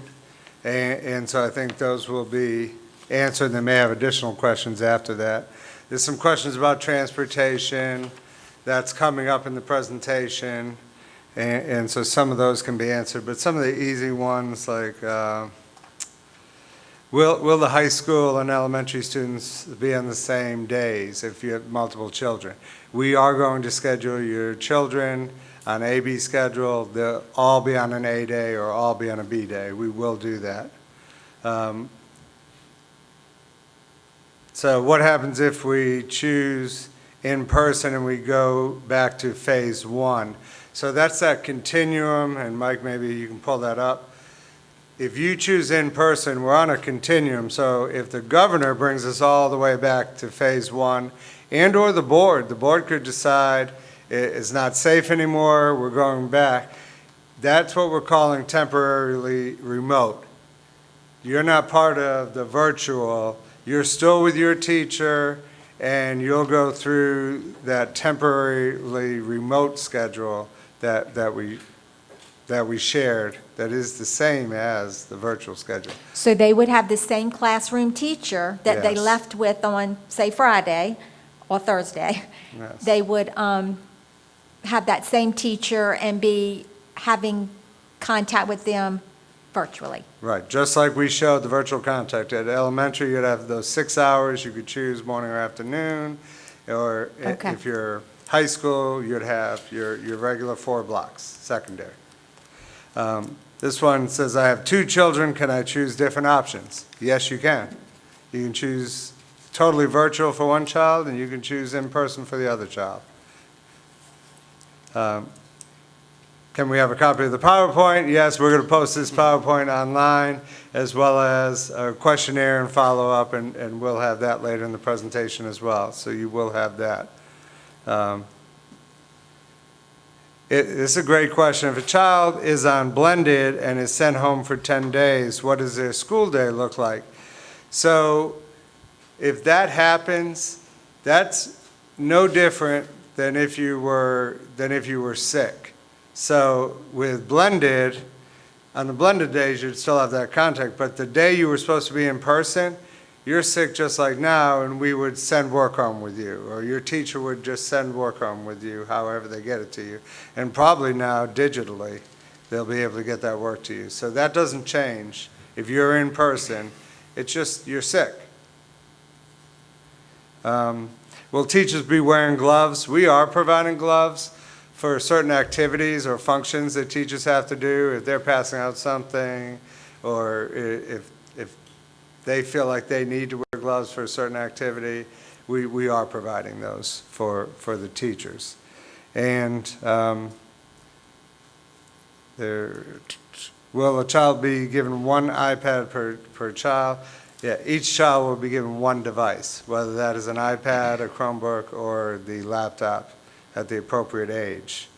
So I think the rest of the questions pertain to other things that are coming up here. So I just want, they seem That's like good. I should answer those quickly. Good questions. Okay. Madam Chair, can I ask one more question? Yes. Just something in one of those questions triggered another question in my head. So I've gotten truancy letters from the school for just regular illnesses, because you're not supposed to miss X amount of days of school. And you know, my kid was sick, I was able to provide doctor's notes. We had a rough February one year where it just rip-roar, everything came through our house. Would there be a different, with the COVID stuff and us, you know, let's say, oh, well, we need to isolate, we need to quarantine. Would there be different truancy rules? Is the state pushing anything down with that? Like if you miss X amount of days? I believe there is a section covered with VDOE for that's under attendance. Michael, I can speak to that a little Okay. bit. Everything we're hearing from VDOE is we need to be very flexible. So there will be flexibility. The main concern will come from students who, let's say we are on a blended A-B schedule, and that's what the student has selected, and they don't come to school, they aren't doing the remote learning at home. That's going to trigger truancy because we can't get in contact with that student. But if you are out sick, we would ask that parents send notes, just like always, and as long as you're excused and you're getting those excuses, but we are going to be flexible. We're going to have to be, because we have part of our time is going to potentially be, maybe, remote learning. Okay. Yeah, that was just my question. Good question. Good. Okay, we're going to move on to special education. So students who are served in the inclusion setting, mean they're in gen ed and they travel with their gen ed peers, and then self-contained students who are working on a standards-based curriculum, so they're on an SOL track, those students are going to attend school on the same schedule as their non-disabled peers. So if we're on an AB schedule and I'm a student who is an inclusion student, I'm going to attend just like my non-disabled peers on an AB schedule.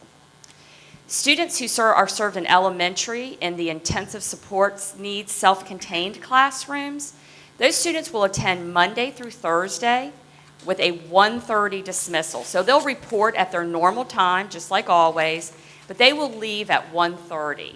And this will be to allow teachers to plan and to virtually meet with those special needs students who have selected a 100% virtual option. So in this case, because of certification, licensure, we do not have enough special needs teachers to just staff special needs for 100% virtual for all students. So for some of our self-contained teachers, they're going to need to do the in-person as well as the students who are 100% virtual. But we're going to give them that time with an early release each day, and they will have Fridays. On secondary level, the students with intensive support needs in our self-contained classrooms, they will attend Monday through Thursday, coming in at regular time with a 12:30 dismissal. So again, they're going to leave a bit early to allow those teachers to plan and to do virtual instruction with the students who are 100% virtual. Walk-in related services such as speech may be available for students who have selected that virtual option. We are exploring that and looking at that. Quite honestly, we're going to have to see how many parents select virtual until we can figure out that option for sure, but that is our goal. Virtual options will be available through the IEP process for students who are at higher risk of severe illness, and we do realize that we have some medically fragile students who their parents may select the virtual option. That will be through the IEP process. So it's going to be very individualized as to what a student needs. So will we have to have all new IEP meetings to Poor Ms. address? Wagner, we have to have a lot of IEP meetings to address these changes, yes. We have to update them. Every one of the options that have been discussed today requires an amendment to an IEP. So we will be amending IEPs as the situation changes throughout the year. So Ms. Wagner just said all of the options that have been discussed today will require an IEP amendment. So we will have to schedule those meetings to make those changes. So the answer is yes, they will require a meeting. And the IEP will be based on the parent's choice? It will be initially, yes, absolutely. So once we get the feedback from the parents as to who will be attending in person, who will be attending virtually, we will have options in both scenarios for our inclusive population and our self-contained. And they are slightly different because the self-contained needs. Could you say that in the mic in case, I know we have a number of people watching, if you could just say that in the mic. I forgot what I just said. I still have pregnancy brain. What was the question again, Jackie? I'm sorry. I asked, would it depend on the parent's option as to Yes, the thank you. IEPs? So once we hear back from our parents who will actually be sending their students to school face-to-face and who will be keeping them home, we will have to look at each situation on a case-by-case basis because the options for virtual instruction for a student who's in an inclusion setting are going to vary from the options available for kids in a self-contained setting. Simply because, as Susan explained, the licensures are different, and that's the situation we're in. So we won't know necessarily what things are going to look like until we hear back from our parents as to who's coming. But we're hoping to get that information as soon as possible so we can help the teams at the buildings know sort of how to direct parents in terms of what options are available to them. It's really still up in the air right now. We're just waiting to see what the outcome is in terms of what school will look like for everybody in the fall, and then, of course, what the parents decide for their individual students. Thank you, Ms. Magner. No problem.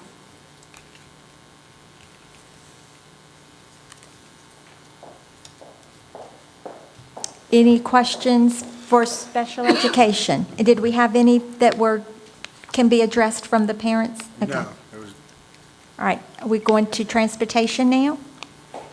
yes, ma'am. Am I doing transportation? I can't remember. It's been a long few weeks there preparing. So for transportation, the drivers, I'm going to address the drivers first. The drivers must wear a face mask at all times. And I want to also say this. We are leaving the 2 front seats empty so that the driver has no one within 6 feet of them. So the students will just be passing by the driver. We need to keep our drivers healthy. We already have a shortage of drivers, and we can't afford that. So drivers must wear a face covering, and students must wear a face covering if they plan on riding the bus. One student per seat does not provide 6-foot social distancing, and approximately our largest bus will fit 26 students per bus. And you'll see on the video, there's 26 people on a bus, and I want to reiterate this, and when you watch that video, I said it earlier, if we have a positive case, if that person's positive, 9 others would be isolated. So 10 out of the 26 that ride that bus will be isolated. That kind of shows you the dynamics of a bus, which is why we wanted to show you a true video to see what that looks like. So family members, though, may sit together in a seat. Parents will be, I should say, strongly encouraged to transport their children. We are going to look at allowing elementary, middle school parents to select one of 2 drop-off times. This may require teachers to report 15 to 20 minutes earlier. And what this means is, if we have parents, we all know about Carrollton, and that road is already a nightmare. We want more people to drive their children, so we may have to sign up for an earlier drop-off, and hopefully parents will help and accommodate us, and it will be those parents who have to go to work in those earlier hours. And then the parents who don't have to go to work as early or that do not work, hopefully will help us out and choose the later drop-off time. But in elementary, we can do a good job keeping our students in cohorts. They'll stay within their class. And so we're trying to, at the elementary level, not have a chance to be exposed. And so them coming in early, we need our teachers there early so they can go right to their rooms. Otherwise, we have to find another location to hold them, and now we have more exposure opportunities. So Will we still have the YMCA or the Parks and Recs, whatever it was? we will still have the YMCA, and we have a section on that for before and after Okay. care as well. And the YMCA is willing to work with us for maybe some additional opportunities, and we'll address that in the before and after school committee report. And we did say parents will be required to opt in. So we'll have some sort of form or some process where they opt in and say, I need transportation. But truly, this is going to be very difficult. And even if we have 26 students on the bus, depending who chooses virtual or not, we may not be able to do it. And one of the questions I did see, something about extra runs and can we do extra runs? We can't do extra runs because our drivers already do double runs with the other schools between secondary and elementary. So we really have, our biggest dilemma is transportation, and we will need a lot of support. And as we get closer to the numbers, that will be in our questionnaire too, will be about transportation to really determine what we're going to do or what we're going to have to ask parents to do. And we possibly need to note that transportation is a privilege, not our obligation. Is that correct? Yes. I hate to get to that point, but we may have to. In state code, we are required to transport students with special needs. We are not required to transport any other child. It's always been what we do in public education, but it is not a requirement. And so hopefully we get some great cooperation with any parent who maybe they've put their child on a bus in years past, but they are able to transport them. We're asking them to please transport them because we do have some parents that have no other option. And also, as you'll see on here, you have far less chance of being exposed if you bring your own child, and then there are chances during the day, but this is a high chance of being exposed. Go ahead. Okay, so we're on one of our largest buses, the 77 passenger, and if we put one person per seat, we can fit 26 individuals on the bus. According to the social distancing rules, if someone gets infected, everyone within 6 feet would have to be isolated. So we have people on the bus, and we have a rope at 6 feet to see how many people would be exposed. So right here, we're going to start. Tracy is infected, and Lee is going to show you what happens. Okay, so he's passing through all of these seats.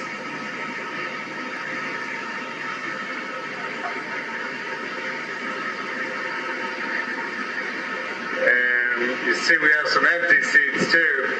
But as Lee travels all the way down, thank you, Lee, what you see is 9 individuals other than Tracy would have 15 minutes within 6 feet of her, and all would have to be isolated. We're just doing this as a demo so the school board, parents, and everyone can make a good informed decision as to riding the bus. Thanks. Now, if everybody's wearing masks, it's still, The mask does not matter. Okay. You are exposed. okay. Because it can come through your eyes and. Okay. So we did want to show that because early on, VDOE and people were putting out stuff that you could have 8 kids on a bus or whatever with the 6 feet distancing, or if you skipped 1 seat in between. If you looked at the end of that video, that rope extended into the 3rd seat behind Tracy. So the information they were giving out was not accurate. We tried to do diagrams, and we're going to try to show you that, and we just said, hey, Lee, bring us a bus, and we're going to throw my staff on the bus, and we need to see what it is for real with the 6-foot rope. And that's what it is. And I said that before. This is my biggest concern because we have not got much guidance from either the Virginia Department of Education or VDH on this. And as I stated before, one of the medical doctors they're getting advice with, I think it was through UVA, said she hadn't been on a bus in 24 years. Well, we got on a bus. You need to know the exposure. Parents need to know the exposure.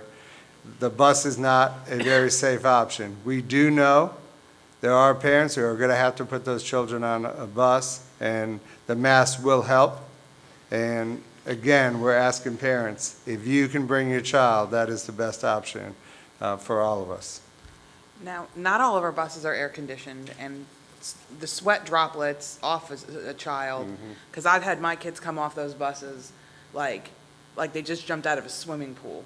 And that's on the seat, and that's on the floor, and that's on the, so I mean, yeah, and I know my kids touch everything, so, not like in a malicious way, just. And the buses, how are they going to be cleaned, and how often? So they will be cleaned after every single run, and they have the same chemicals, the Virex, to wipe down the seats and do the cleaning.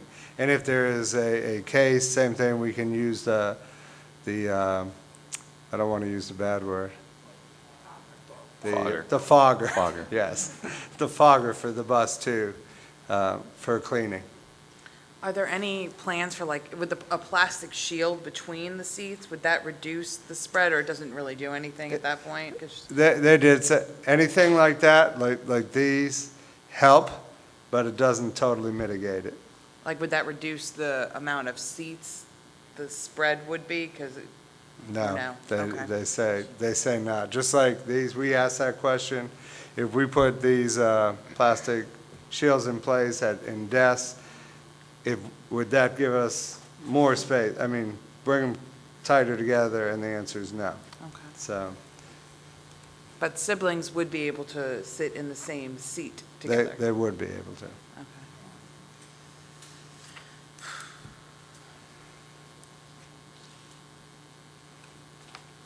Any other questions for transportation? There's so much to absorb, Right. So it's 11:52 now. I guess, Madam Chair, we still have several committee reports to go through. Would you like to take a recess for a 20-minute lunch? or- How are we doing? How are you doing, Ms. Tynes? I'll take my break if I need one. Thank you. Okay, so you're okay? I'm okay. You okay? We're good to plow on? You good? You're good. I'm good. I'm good. Let's go. Okay. All right, then the next session. Okay, Item. so next we'll take a look at some other factors related to the different models that we're discussing. With assessment, obviously, teachers will need to administer diagnostic assessments to identify learning needs and also gaps that exist, in great part due to the time students have been away. So you can see here the note, though, that due to social emotional learning, we really are looking at the routines, the screenings, All of those types of things will begin the third week of school. We really want to have some time for the students to come back, go through what they would typically do with a teacher with, routines and procedures, but also to really address some of the social, emotional, those first couple weeks of school, and then throughout the remainder of the year. As far as the screenings, you can see here at elementary, you have the VKRP, which is kindergarten, reading, math, also some social skills there. PALS, which is at the primary level. We also have IRLA, STAR, and SEAL assessments. And again, all of these, the purpose of them, it's not to test kids for a grade. These are diagnostic assessments that will then aid in identifying learning needs, any gaps that exist, and help our instructors to develop the appropriate learning plans for students in their classes. At the secondary level, we do have STAR and IRLA as appropriate for our students. And then at the secondary level, and this is also true at elementary, but certainly at secondary level, those individualized for specific courses and content areas, diagnostic inventories that they can use to help create the learning plans for their students within those courses. Okay, those parents who choose 100% virtual, and we're looking at, for example, the PALS testing, they won't get that, will they? There are some that we can administer online and from home, but we have not worked out all the specifics of that. But there are some things we can do virtually, yes. To help guide the teacher's Yes. instruction? Yes. Okay, as far as electives, and I think Dr. Thornton briefly touched on this, but at elementary, just to reiterate, students will be scheduled in the same resource class for the week. Students will stay in a class cohort for resource as much as possible, but right here at Westside is a good example. They don't have a resource for every single class, so there would be some need to move kids out of a complete cohort due to resource scheduling. Also, with resources, an easy strategy would be to very much limit the sharing of materials, and those would be things that would typically be crayons, colored pencils, markers, scissors, glue, and some of those would change depending on the developmental level of kids, the materials they're using. At the secondary level, band and course is a good example of electives that we would utilize larger spaces when possible, and you can imagine utilizing spaces such as a cafeteria or even outside, and I know I see from time to time Mr. Joyner and others will utilize spaces like that already, but we would certainly have that as a focus for distancing. For career and technical education, students will be given the opportunity to earn certifications from 2019-20. So students who are returning to us who maybe did not have an opportunity to complete a certification, you can imagine maybe a hands-on certification in something like welding, they're going to have that opportunity to complete that certification when they return. And also, if we're in a model such as the AB schedule, we would work with students. Mr. Mortica and the CTE committee, the CTE teachers have already been brainstorming and mapping out what it would look like to even bring in students before school, during school, and after school to help in the attaining of the certifications that they are striving for.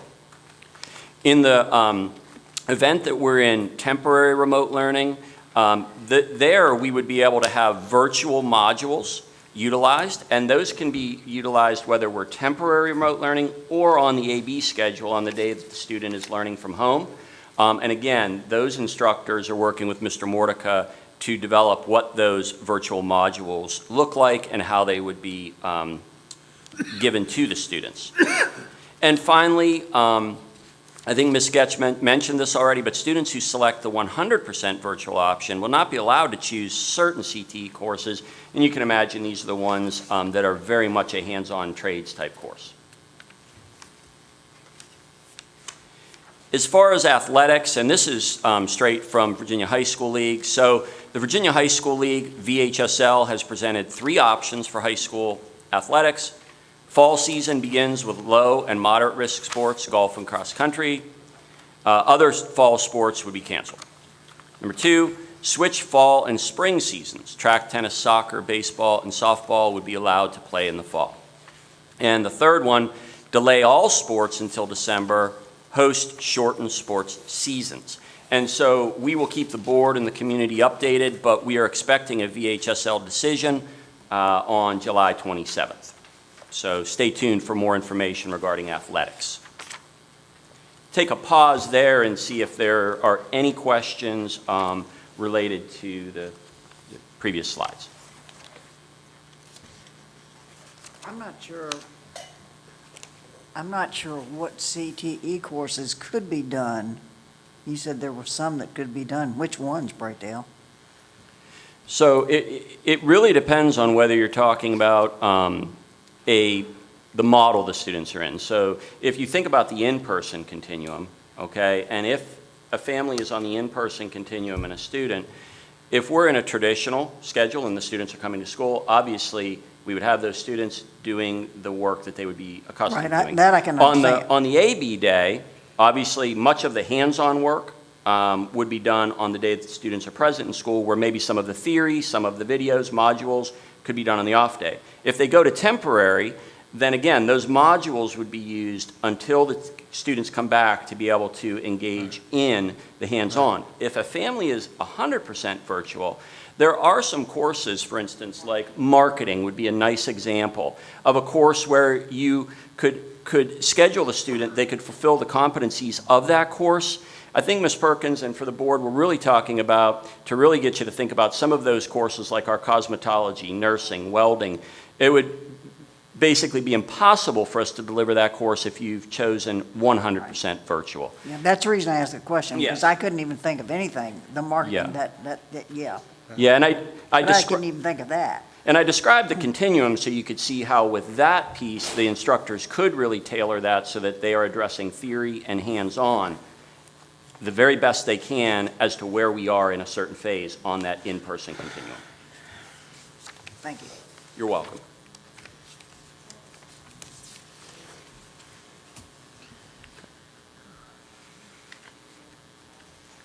Okay, I think we can go to before and after school programs.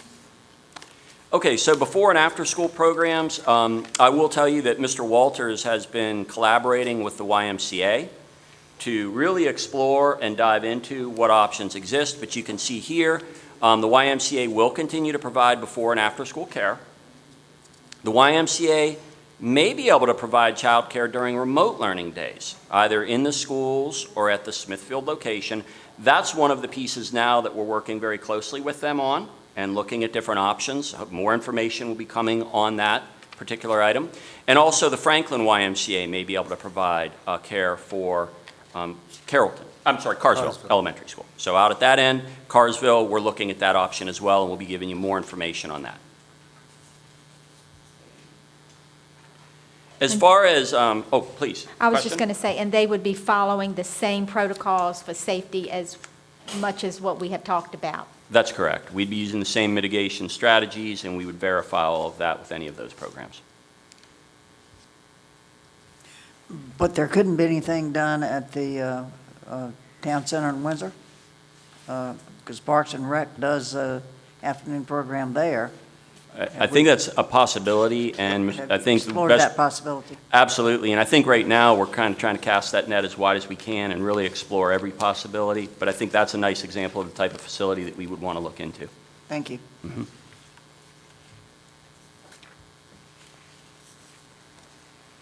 Okay, next, so for professional development, and we've touched on this throughout to this point, but a big part for all staff around professional development will certainly be around the social emotional needs of our students.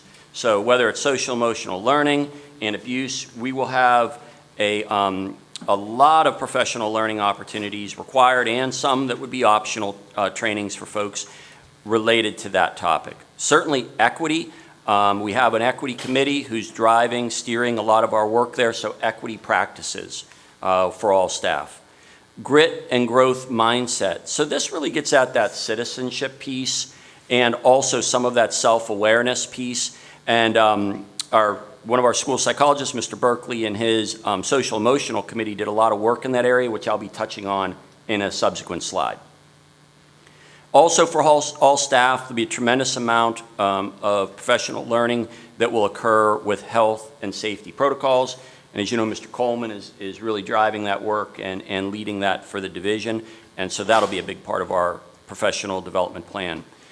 And also the professional learning community meetings. So again, that's a great opportunity for us to dive into many of these different topics, especially the ones on the instruction side, through those existing PLC structures that we have in all of the schools. So for our instructional staff, professional learning around our i-sle Wight County Schools instructional framework in a virtual classroom. So if you think about our instructional framework focus document, much of what you saw in the VDOE guidelines as far as what instruction should look like very much resembles our existing instructional framework, which really can be utilized for whole class instruction with small group breakout. It can also be harnessed when you're working in a blended environment and also in a completely virtual environment. So we're going to be doing a lot of professional learning around our existing framework and how it can be utilized for blended and virtual learning as well. Training on Canvas and Virtual Virginia, we've touched on that. Go Open VA, which are learning objects and educational resources that can be utilized by our teachers. Certainly Zoom, many of our teachers are now proficient, but we'll continue to provide professional learning there. Classroom management in a virtual world. So if you're doing classroom management in a virtual setting, that's a little different and new for most of us. So we'll be looking at providing extensive professional learning opportunities there. So as far as the technology, device support, how to use the technology, I think we touched on that earlier around tip sheets and help desks, and we'll have some layers of structure within the building as well for tech support. Remind 101 will be that communication tool that will really centralize where parents are getting information from. And that'll be important for teachers to understand how to use that effectively. We'll be providing professional development on formative assessments and also performance matters, which many of us associate with our previous interactive achievement. That's where we can have common assessments, teacher-developed assessments that are very tightly aligned to the standards of learning, and that's a delivery model for those assessments. And then finally, differentiation has always been best practice in education, but certainly now maybe more than ever with the learning gaps that exist, using those diagnostic tools and then differentiating our instructional plans to meet the needs of those students will be a major part of professional development. Much of what you see here will take place in August when teachers and staff return, but obviously much of this will continue throughout the year. So that teachers are continued and all staff are continued to be supported with professional learning throughout the year to help them to do their job effectively.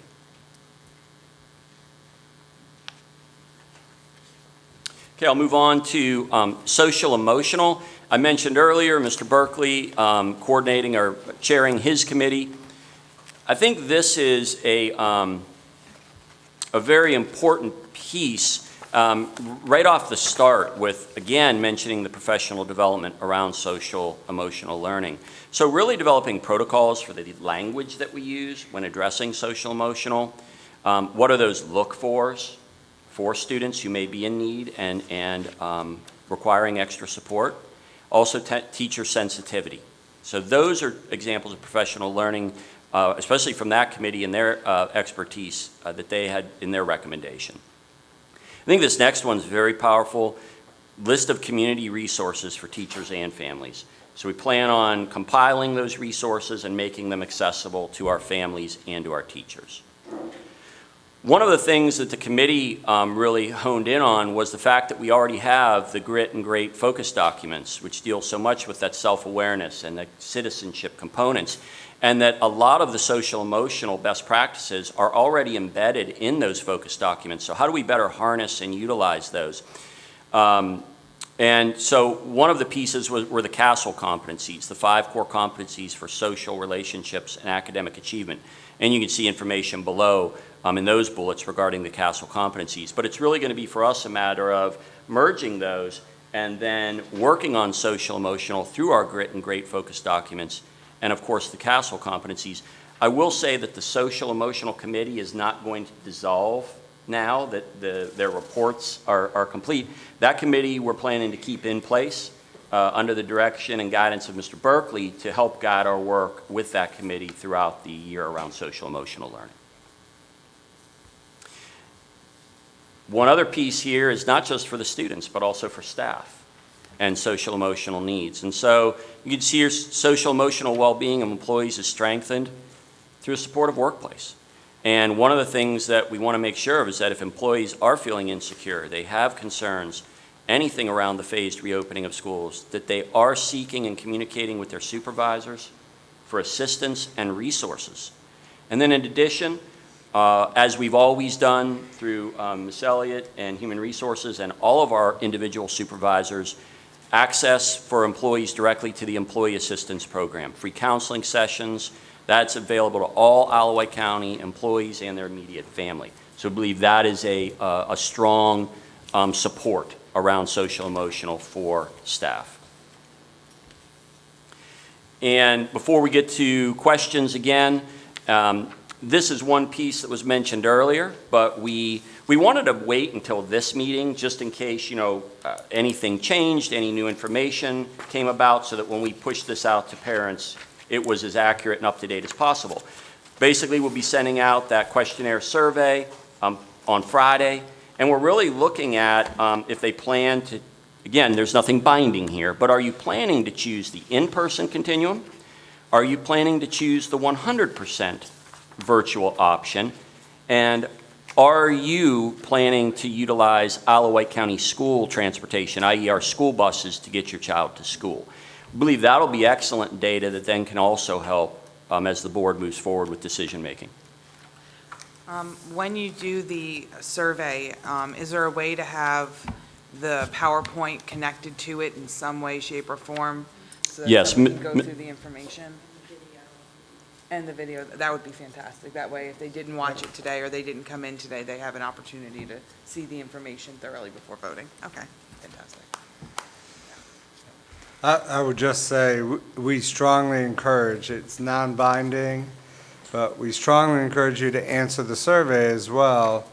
Of course, if you're undecided, you can't, but even if you're leaning one way, would help us as we make those decisions.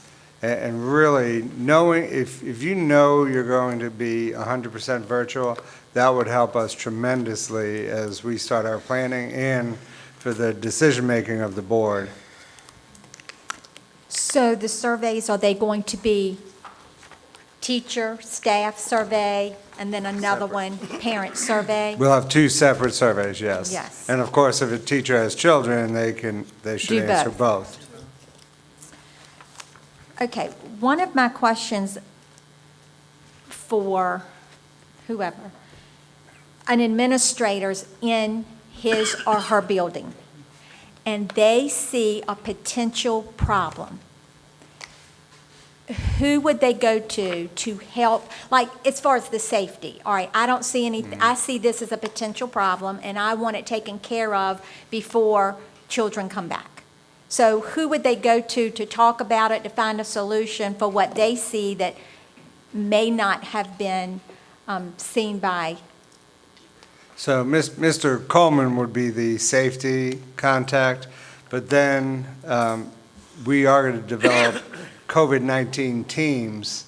There'll be a division team, and there'll also be individual teams for the building that are more in tune with the updates and the go-to within the buildings as well. But those will be in place.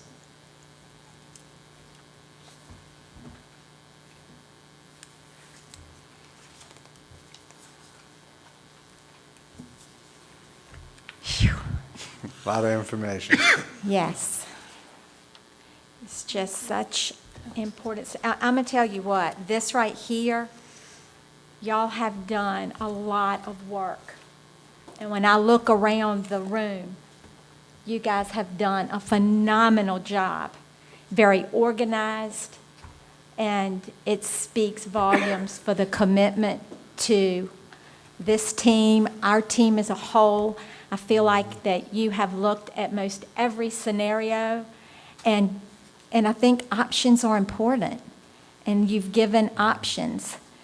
And now it's the parents, the community. We want to hear from you guys. We serve the people in the community. We serve our teachers. We serve the people that serve our students. And it's just so many things that we have to look at. And my stomach has been in knots. We take this so seriously. And I appreciate the work behind it, the research that we do on our own. I mean, school board members don't just come here and sit here and just hear this. We take this seriously in our homes, reading articles, looking at different things on, whether it be YouTube or special, what are those called? The podcast or just special learning things. I mean, and we are taking this all in and taking it so seriously. And I would tell you, sometimes I have to turn the TV off because I can listen to TV and I'm leaning this way. And then I read data from doctors and child care centers, and then I'm, okay, now I'm leaning this way. And so we've got to be open, and then we've got some incredible decisions that we have to make. So we want to hear from our parents. It's so important. Tuesday night, July 28th, 6 o'clock, is where we can hear in-person comments from parents or the community. You said we also will be taking... Right, so with the survey as well, there'll be a section where you can make comments, and I believe we're going to cut that off Monday evening so that we can print all those comments and send them to the board so you can read those as well. So you have time to read those and hear the in-person comments. Right. And we know there are strong opinions both ways. I mean, there are strong opinions to do this, and there are strong opinions to do that. And, you know, I've told several people, you know, however I vote, it will be through lots of research, as I feel like I'm speaking for everybody. But then we have to make a decision. We have to vote. And I feel like we'll be scum no matter what. In some people's eyes, we're going to be, some people are going to hate us, and that's just the position that we're in, and that's just the way it will have to be. But I just want the community to know, the teachers to know, the staff to know that our hearts are in this, and we want to do what we feel is best for our students and our staff and our administrators. And Ms. Hewlett, do you have anything to add? Always. Go for it. I know for me, I've posted a lot on my personal, not my personal page, my school board Facebook page, asking for input, because I feel like that input is so valuable. If I don't understand or reach out, and I've heard from teachers, instructional assistants, staff members, parents, community members, and it's been really good because you get like that real rounded look at things. And I know personally, I have 3 kids who are potentially, I have to make a call. I don't even know what I want to do with them. I go back and forth between keeping them home and knowing that in school is best for their education. But I don't want them to be sick either. And what is the actual risk levels? And so I do understand the struggle as a parent. I understand the struggle as a school board member, trying to figure out what's best for all, not just what's best for me and my family. And, you know, just like you, I've reading everything, trying to respond to all the people who are messaging me. And please keep messaging me or emailing me, because it's so important for me to know, to represent you. I need to know what you're thinking, what you're feeling. I have lost so much sleep over this. It turns my stomach every time I think about it, because there's no one right solution. Though the staff has done a fantastic job at options, and you're right, because a lot of school systems are not even looking at options. It's one way or another, and it may end up being that way because I don't know what 2 weeks from now will look like or what phase we'll be in when we open school. But I feel like we have looked at all the options, and we're really moving forward in a positive way. And you're right, some people are going to hate us at the end of the day. Either way you go. But, you know, that is part of the job. We have to do what we think is best and what our hearts and our minds together can do. So keep the input coming, and I'm sure everyone feels that way, because we need you to tell us how you think, how you feel now.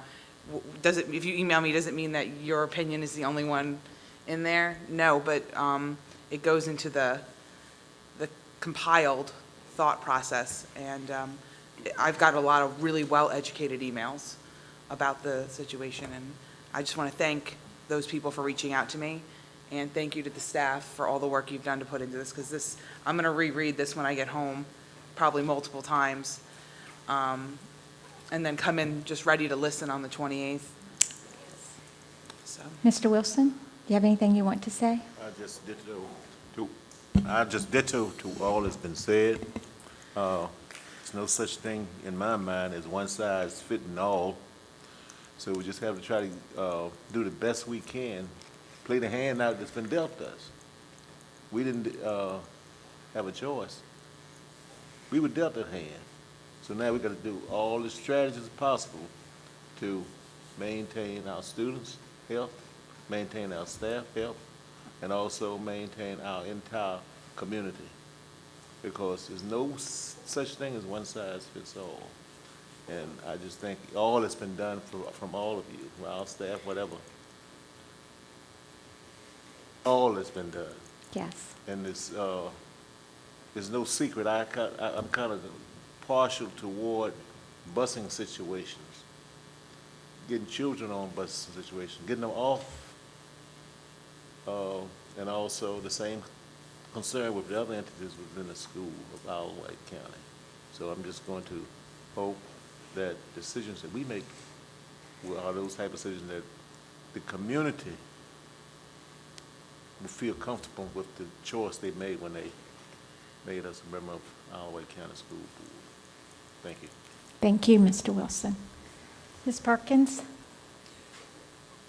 I'd just like to thank the staff for the tremendous job that you all have done in preparation for this. You are to be highly commended, and I'm glad we got you. Thank you. Thanks. And Ms. Tynes? I would like to thank the staff for all of the hard work they put in as far as presenting these packages to us today. I appreciate that, because as many of you know, I have been out for about a month or so. The last regular school board meeting, I was not in attendance due to surgery, but I promised Tracy, as well as board chair, that I would be here today because I knew you all had worked hard and I wanted to be here to hear it for myself, okay? And you did an excellent job. And while I was out, I wasn't just out there, you know, trying to mend my surgery. I had an opportunity one day, I spoke to Madam Chair about it, participating in a webinar with superintendents across the nation. And they had the same questions that our staff has compiled here today, coming from all of these places, and they were located all across America. Some of them will be starting school the first part of August. And I think of at least 4 of them that were involved in the webinar that day that were speaking. And several of them will start about the same time as we're going to be starting. And we all had the same questions. Should we start or not? So the ones that said they were starting in August, at least the ones that's starting after Labor Day, will have some guidelines, because the others would have been in school at least a month to see the reaction of, you know, how things pan out as far as the virus itself. And I just want everybody to know I can't say that I'm in a position where I'm afraid to make a decision, because I've never been afraid to make a decision. And I don't care if people hate me, because people have always hated me for whatever reasons they chose, okay? And I so love you, Denise. I know you do. But so that hatred part, there will always be opposition. I don't care what decision you have to make, okay? And when we sit down as a board, this 5-member board, I know we all work together, and the most important thing is to make sure every child in our Wight County School will be safe, and the staff as well. Thank you for this opportunity. Okay, did you want to say anything else? Yeah, just in closing, there are so many opinions out there, and this is so difficult, but I just hope everyone keeps in mind, this is a tremendous task to balance. I've been in education 32 years. Never has anything been on my mind every day. I told my staff, please try to turn your off button when you leave the office. There's no turning the off button on. It's on our minds, been on our minds ever since we knew this may happen for next year. When it first hit, we thought, oh, we'll be back September normal. And it's just unbelievable. So it's a tremendous task to balance the decision. So I want people to hear that. The decision you're making as far as you're in person is you have to balance the physical health concerns with the social, emotional, mental health concerns and the educational gaps. So if it was just clear cut, let's keep people safe, we'd just stay in. But there also are major social, emotional, mental health concerns in the educational gap. The data that we have seen for students who have been out since March is just tremendous, the projections, especially at the elementary level. So we do have to keep that in mind while we make our final decision. And thank you. Thank you. Okay, well, I will see you. Oh, we have another item. What do we have? The HVAC contract yes. for Smithfield Middle? Yes, And Carrollton. I There think is something else beside COVID in this Yes, world? I think Matt Johnson and Bob would like us to vote on this today. So we have a major chiller issue at Smithfield Middle School. We've closed Smithfield Middle School. They're working out of the high school and Carrollton. And so the contract for Carrollton to do the repair is $91,500. The repair at Smithfield Middle School chiller is $142,750. So the total is $234,250, excuse me. And now this requires a board vote. It also requires an RFQ. Typically, we went through a cooperative contract, and this contract has gone through our attorney and approved. So you are voting on repairing both of those buildings. And I will tell you, Smithfield Middle School, the urgency of it is, it's going to take, after the company, the approval, possibly 8 weeks to repair. So we are in a time crunch. So do you have any further questions that Mr. Coleman may be able to answer? You had already told us about, prepared Yes. us for this, Yes, that we this shared was it last. coming. Yes. Any questions? Dr. Thornton, I don't have a question. Will you repeat the cost for the Carrollton Elementary again? I missed the last Yes. part. Not going- Carrollton Elementary chiller is $91,500. Okay, thank you. Okay, Madam Chair, you ready for an action? Yes. At this time, I would like to, let me get it straight here, I'm doing a little out. At this time, I would like to recommend that we pay for the HVAC contract for Smithfield Middle and Carrollton Elementary.